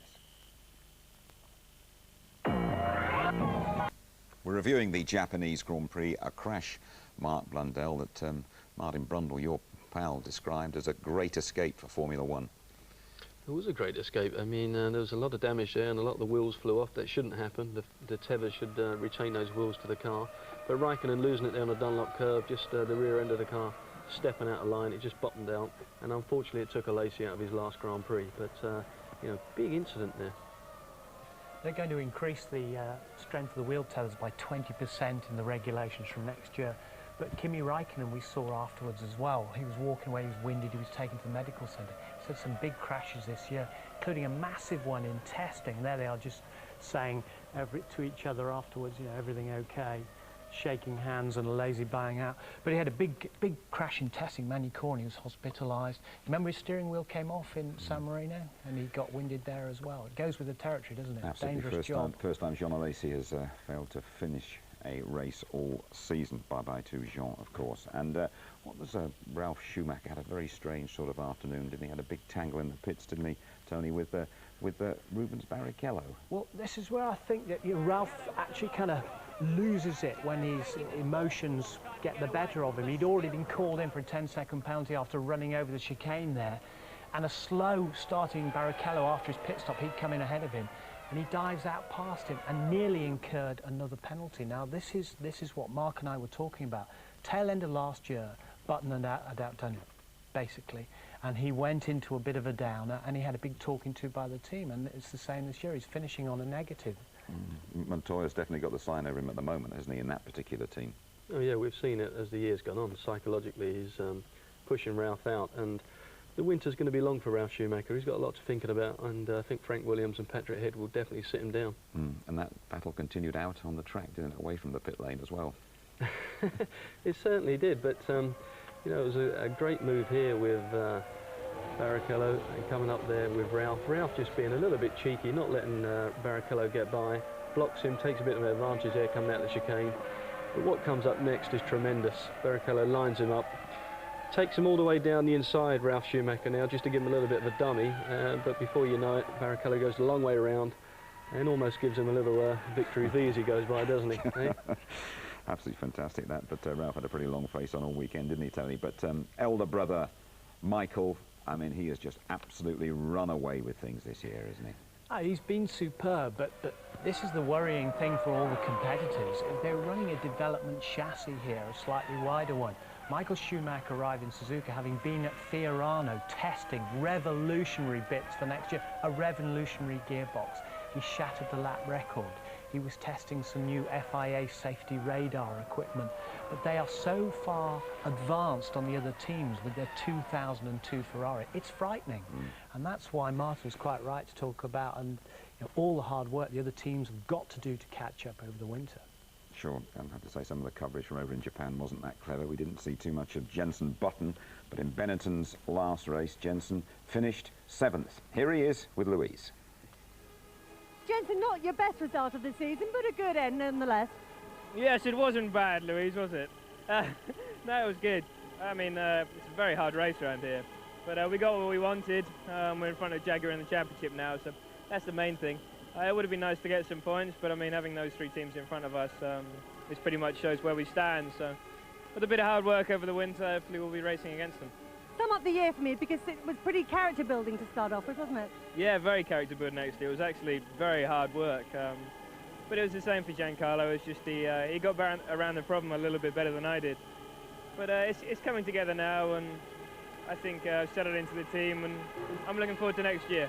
So tell me what lies ahead, because the team becomes Renault next year. What lies ahead? Christmas and New Year's, and then next year, obviously. But over the winter, we're doing lots of fitness training, and I actually think Renault are doing a very good job. We're going to work very hard over the winter to get us some of the top three teams, and I think we can do it next year. Have you actually started thinking about next year, or are you just focused on Christmas and holidays and suntans? And no, I'm actually more focused on the fitness. I've got a lot of fitness over the next few months, especially in November, December. So I'm looking forward to it, and mentally and physically I'll be stronger as well. So, you know, it's all looking positive for the future. It's good. Cheers, enjoy your winter. Thank you. That's good news there from Jenson Button, working hard on his fitness throughout the winter. We have a fabulous competition now, and you can join us at the Australian Grand Prix at the end of the winter, in the spring, in early March. You won't just get to see the race either. It's a sort of a 40-night extravaganza. We're going to take in the Australian Gold Coast, a wonderful part of the world, and Sydney, great city, and there's a couple of days in Hong Kong on the way back thrown in as well. And we have a very simple question for you as well. In which city is the Australian Grand Prix held? Is it A, Canberra, B, Auckland, or C, Melbourne? A, Canberra, B, Auckland, or C, Melbourne? And here is the number to dial. 09069 51 50 50. 09069 51 50 50. Lines closing midnight, December the 31st. That prize has been donated, by the way, by Foster, sponsor of the ITV F1 website. Log on for more details. And by the way, you can have a chat to Murray Walker on the web after the rerun of the Japanese Grand Prix around about 4:30 this afternoon. And coming soon on ITV1 early next month, watch out for it, the unmistakable Murray Walker. Outstanding documentary, lots of good stuff in there. Race rerun for you at 2 o'clock this lunchtime. The highlights just after midnight, and that programme repeated on ITV2. Final word, briefly, from you two, Mark Blundell, starting the season very quickly. Michael Schumacher and Ferrari, I mean, that was it, wasn't it? They were a fantastic combination. Tony? Yeah, fabulous from Ferrari, but I think when I was looking at it, it's out with the old guard and in with the new. A lot of new blood coming in for 2002. And will Montoya be the man to push him next season? As far as I'm concerned, yeah, Marky's man, he's done the business. Full Monty, Full Monty, definitely is the man. Good. Thanks very much to both of you. Well, on behalf of the whole ITV F1 team, many thanks for your company throughout the season that started back in Australia with a win for Michael Schumacher and ended with the same in Japan. Say no more. Bye-bye.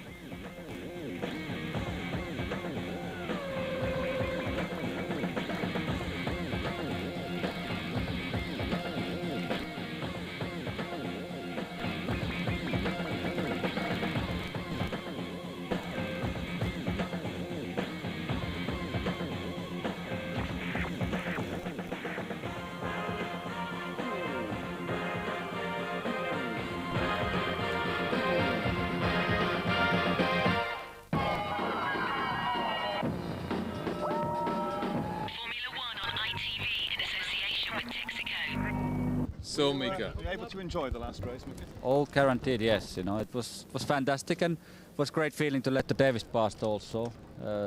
Good to David to finish on the podium in the last race. Enjoyed, yeah. Good fight with the Michael little time. He tried to overtake me. Was not able to. Didn't make any difference, to be honest, for his result. Made maybe some difference for my result. Interesting race. Good gentlemanly gesture on your part to allow David through. Is that in return for what he did for you a long time ago in Australia? Yeah, a little bit. Only half, probably. Mika, what kind of problem did you have, Mika? I don't think I have any problem. You were quite slow on the lap times we saw at the finish of the race. Yeah, it was no any point to reason to push. I enjoyed last laps. Didn't want to go to high-speed corners, 7th gear flat out. I left a little bit. Is this also a sad day for you, Mika, today? It's not a sad day. I think it's a very happy day. I'm happy it's over. What can you suggest to Kimi Räikkönen? Well, I tell you what, he had a bad day today. He had a big shunt. I'm happy he's okay. Definitely have a stiff neck. It's a very sad to finish the season like that, to be honest. He gonna have a good time with the McLaren. It's definitely the team who can give him 100% the support. Do you think you can help him there? I'm sure we can. I can, and we can give him psychological support. I think he has to learn to know his own way in a team. Have to learn to get the right people to support him. It's going to be all right. What's been the best moment in your career so far? And I use the word so far because, of course, we know you're coming back. We'll see. I mean, you know, there has been a great moments in my racing career. It has been many victories, a couple of world championships. But like this year, winning at Silverstone was very special for me. Winning Indianapolis was even special. Everything, you know, I cannot even, you know, there has been so many special moments in my career with the team. We have experienced very interesting times. I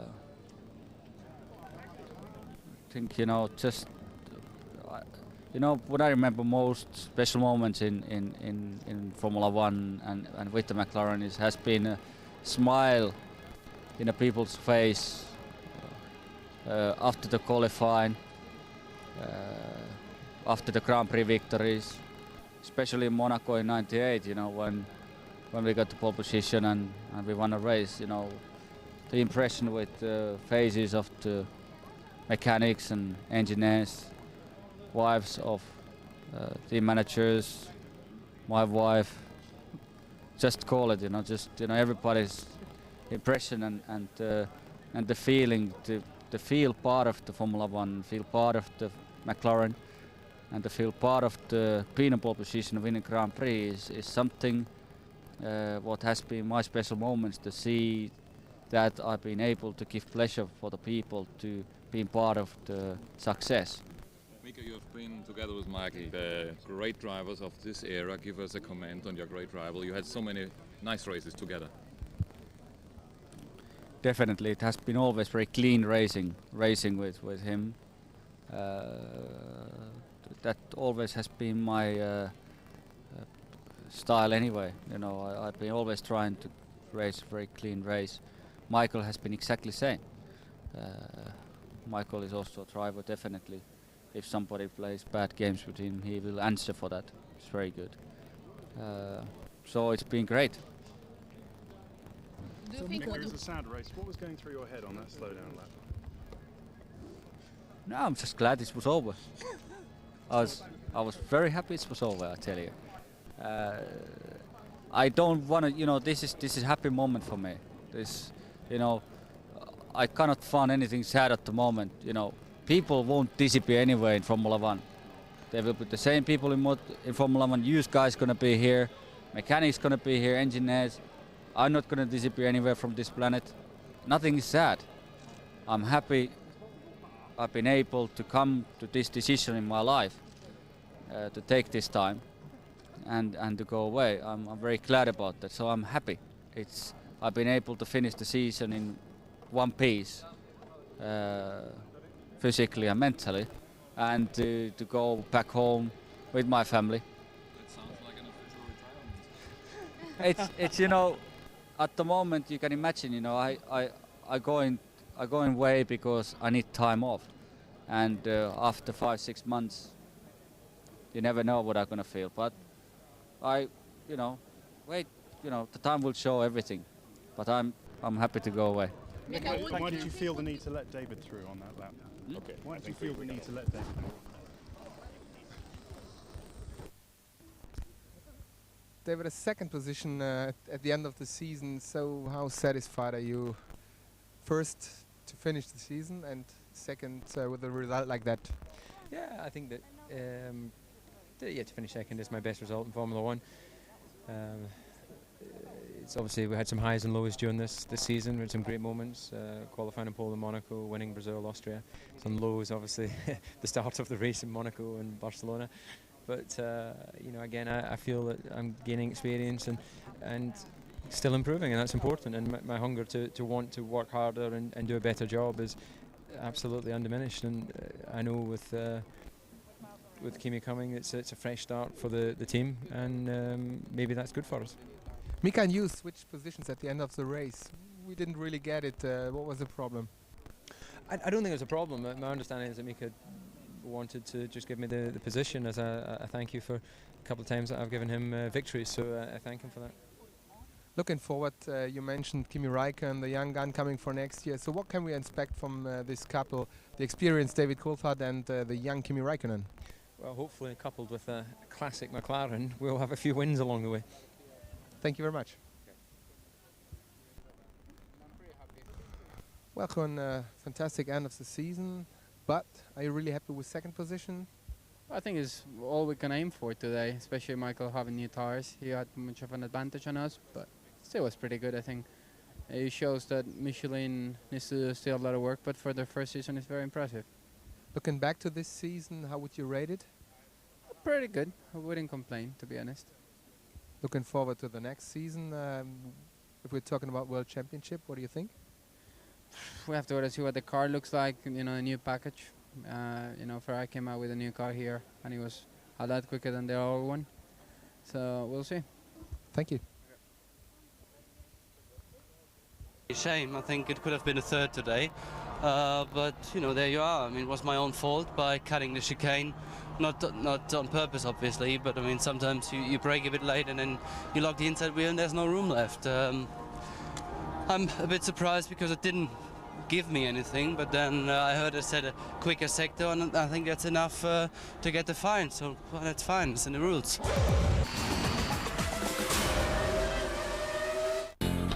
Mit T-Mobile gibt's einfach mehr online für unterwegs. So sind Sie immer rechtzeitig informiert. Zum Beispiel über das Wetter oder das Neueste vom Sport oder andere wichtige News des Tages.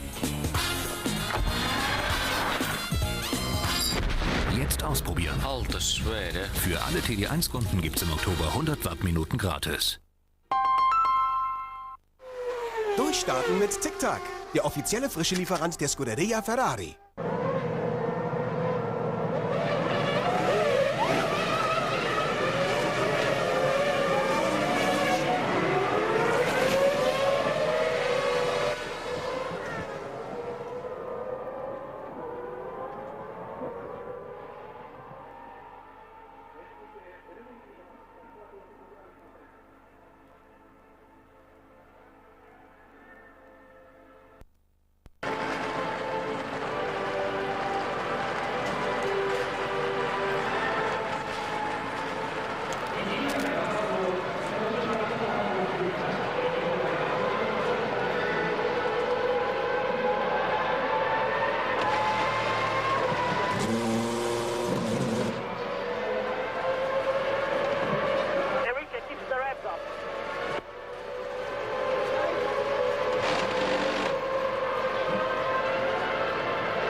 to the left.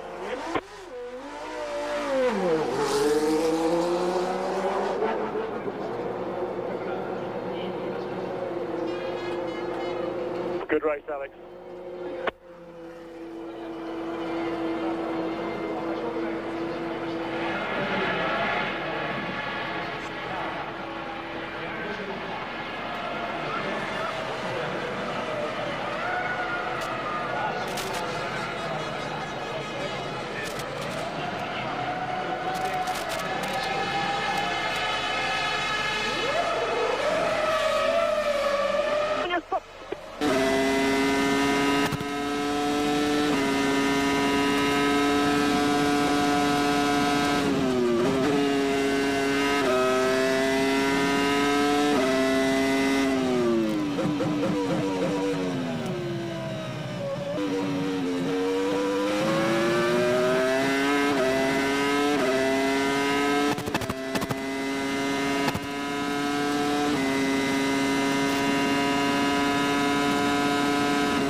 Okay, I don't know what...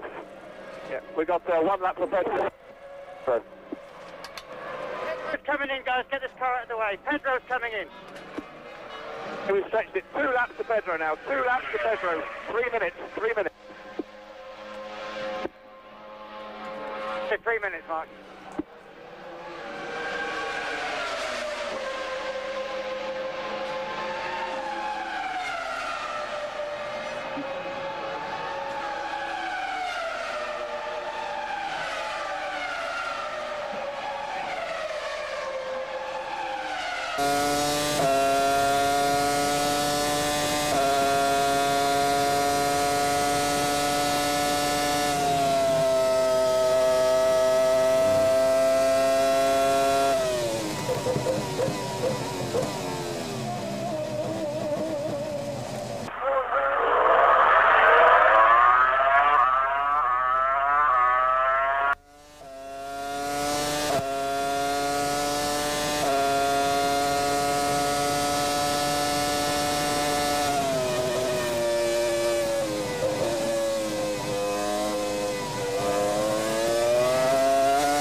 I think it was both on Minardi.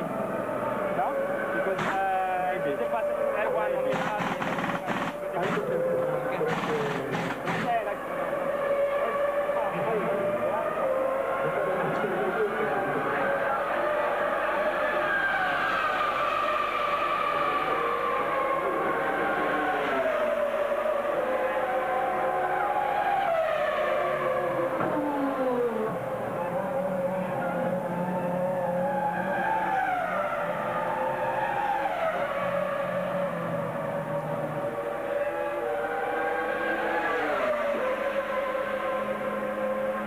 About to go back, we had to bring you in.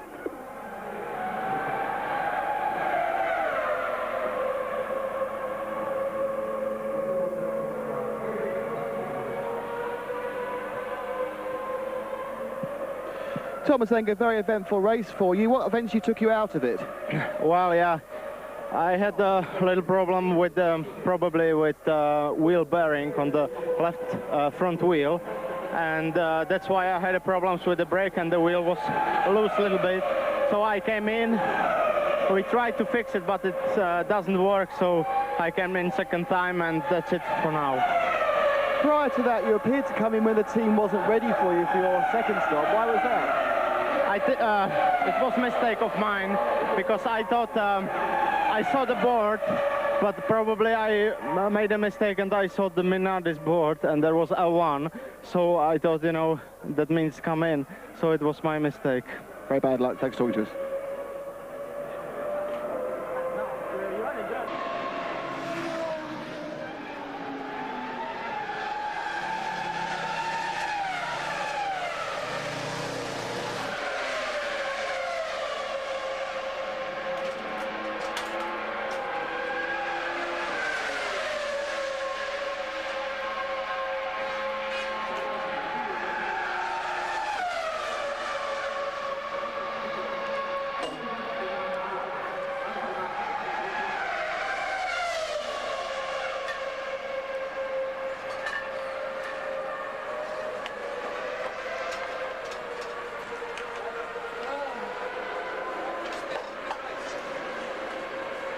Okay,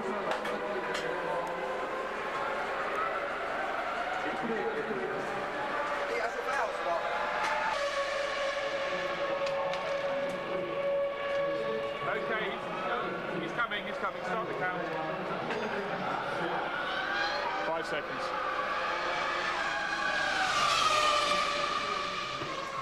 Pedro de la Rosa, you parked your car before the end of the race. What was the problem?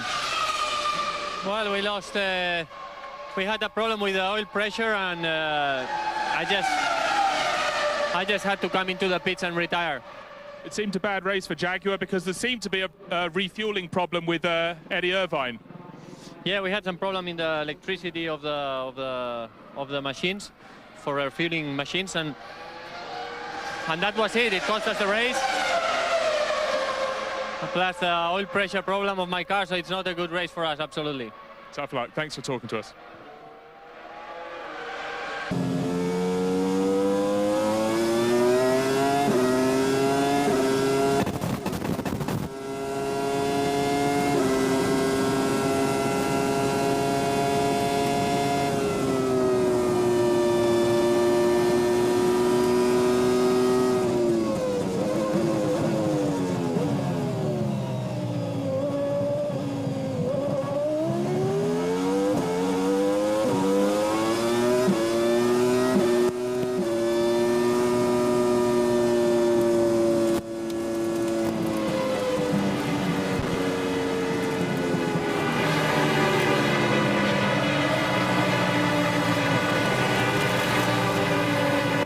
Michael. Fantastic, thank you. Well done. No, thank you, boys. Thank you, boys, for giving me a car to finish the season as a champion, and for you to give me the result that you deserve. Thank you, boys. Tell me, please, what is the other positions, so I get a little bit of a view. Great job we have done this weekend altogether. Okay, Montoya second, Coulthard third, Hakkinen fourth, Rubens fifth, Ralph sixth. Rubens had a few problems in the race, so it didn't quite work out for him. But not too bad. What kind of problems do you have? The engine stalled in the pit stop. We lost the engine in the pit stop, and then he had a job getting going. Couldn't pull out the pits properly. Was it because the RPM was a little bit slow, the engine broke down, or other problem? We need to investigate. 2001 season over with yet another win for Ferrari. Yeah, I mean, we were a little bit anxious at times because we didn't know what strategy Montoya was on, but as soon as we saw him come in the pits on the first stop, then it became a bit clearer, and then it was a matter of keeping Michael at the right gap. Their tyres got strong again at the end of their stints, which was our main concern. Rubens, we went for something pretty adventurous with 3 stops because we knew we had to try and win the race with him today if he was going to win the championship. It wouldn't have mattered in the end as the way it worked out, but we lost the engine in the pit stop, and then it all went a bit pear-shaped from there. Thank you very much, Ross. Ross, I'm running out of superlatives, so what do you think about Michael's shot?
Another victory in Japan. Michael Schumacher starting and finishing the season on top of the podium and shattering all sorts of records along the way. The man remains different class.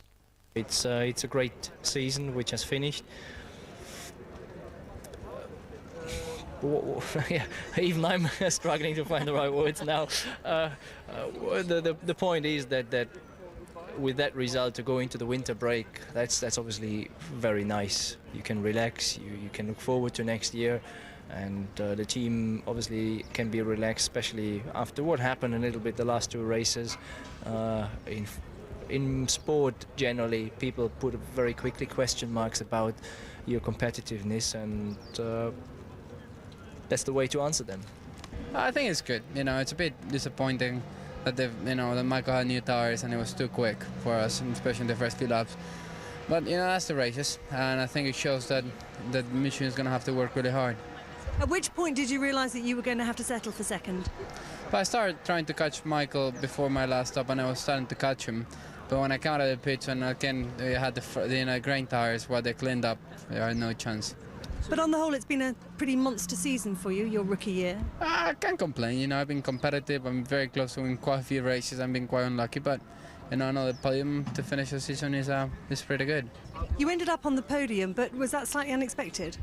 Yeah, it was, and not really deserved in terms of I didn't overtake anyone. Mika moved over and let me through. Obviously feels that goes to cancel out me moving over and giving him a victory, but there's a bit of a points difference. But nonetheless, it was a nice gesture, so I gladly accept it. And now we just we need to do our work. A lot of work obviously to do to try and reduce the gap that we've seen grow during the course of the season. No, it wasn't to be today. We try very hard to be. If I had gone past the Williams on my first two tires, I think I had the speed. Eventually, I just had so many problems during the race. I went past Montoya, and he went past me again, because it was no way we could have gone through that corner in two. And then I had serious problems. I mean, I had a pit stop problem, which the car died when I when I call for first gear, and later on with Ralph just not being honest enough and just cutting the thing. I lost a lot of time with him. Let me just confirm the Suzuka result for you. 10 out of 10 for Michael Schumacher. Juan Pablo Montoya, the Colombian, in second place. Coulthard third. Hakkinen fourth. Barrichello fifth. And Ralf Schumacher, on a very strange day for him, scoring just 1 point. The final standings, well, Michael Schumacher effectively lapping everyone to take his fourth title. Coulthard runner-up. That's his best season yet. Then Barrichello. Ralf Schumacher won 3 races. Hakkinen's off to recharge his batteries. Montoya, Monza winner. He has made a huge impression. In the constructors, Ferrari miles clear. McLaren past 3 figures. Good season for Williams as well. Sauber, what a revelation they have been, clinching that 4th place. And BAR getting 5th on the back of Villeneuve's podiums in Spain and in Germany. Right, let's have a word with Tony Jardine. Tony, we wondered about Michael Schumacher at the start of the Japanese Grand Prix. He's had problems there in the past, but no worries for him there. Very difficult downhill start, Jim. It's notorious into turn 1 there. You can remember 1990, Ayrton Senna taking out Alain Prost, but great start from Michael Schumacher here. So look at Fisichella trying to go through on the inside, but when you look again from another angle, you see just Schumacher straight across. That's one of his classic textbook moves, right across the bows of the opposition, making sure that they're blocked. Quite legitimate for him to do that, but a great move, letting everyone know what he's doing, his intentions from the start. There was a very nasty accident in the course of the Japanese Grand Prix, and Formula One will be breathing a huge sigh of relief on the back of it. Yeah, it just shows why these cars have to be so strong and why they've got to increase safety measure next year. Almost a T-bone there from a lazy into Raikkonen. Kimi Raikkonen, the Grand Prix rookie who's done so well this year and is going to McLaren. McLaren probably worried there at that point about their investment for next season. But all the wheels going off of this car, and there's Raikkonen losing it. Alesi, unfortunately, losing his record of equaling Ginther's record from 1964 of finishing all the races, just saying to Kimi there, "You okay, son?" "Yeah, fine." There's the 37-year-old bowing out. Well, Tony, not too much sportsmanship between Barrichello and Ralf Schumacher, starting off with a bit of a scrap in the pits. Well, Barrichello had already come into the pits, and then Ralph was coming in for his 10-second stop and go because he'd gone across a chicane, and the steward said he'd gained an advantage from that. Look at him coming out behind Barrichello. Barrichello stopped very slow. At that point there, he went across the crossed-hatched white lines demarking the end of the Armco barrier. Now, I think that's even more dangerous because a driver coming close to them could be unsighted, and he dives out past the end of those lines. What's the matter with Ralf Schumacher at the moment? He should be on top of the world. He's just got married, isn't he? I mean, aren't things going well at home, Tony? You know, this sort of thing. Well, is he upset with Montoya? What is it? Yeah, he's upset by Montoya, but the thing is, he went away and got married quietly on his own. Just he and Cora Brinkman. He didn't tell his brother, didn't tell her parents, their parents. She's demanding a rerun in full white. He's demanding they do it in fireproof white overalls, so there's a right to do at home. But definitely Montoya is getting the upper hand, and he's rattled. Right, perhaps the thought of having another wedding that was on his mind when he was swerving around in front of Rubens. Then who knows? Well, I think the prospect of another penalty, knowing he already knows it's all going wrong, and he dives past Rubens here, cuts across the chicane as well. That's a real naughty and gains an advantage. And I wouldn't be surprised if he'd been taken quietly to one side by the stewards and actually left there.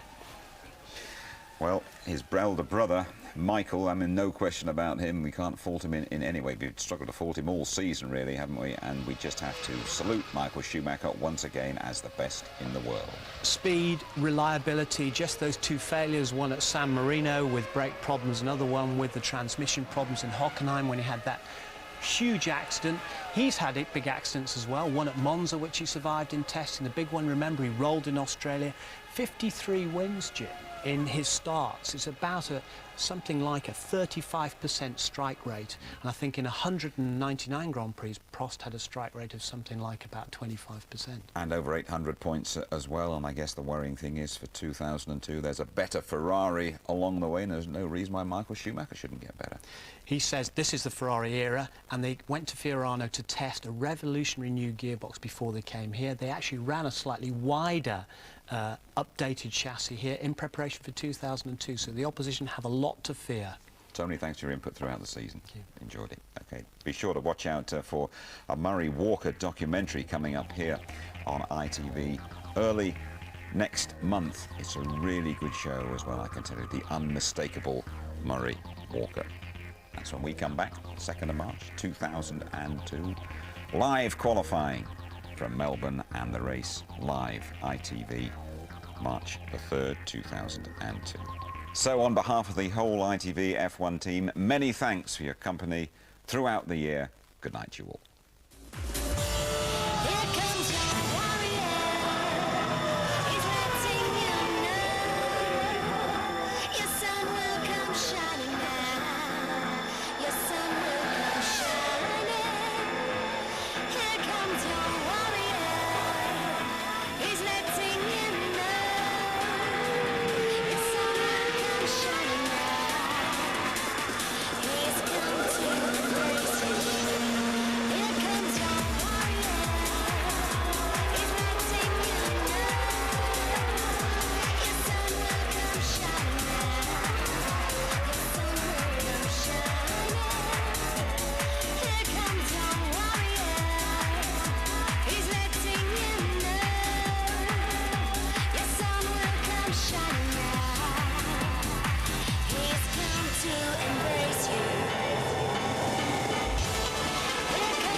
If you'd like to know more about Formula One, the website address sponsored by Foster's is www.itv-f1.com.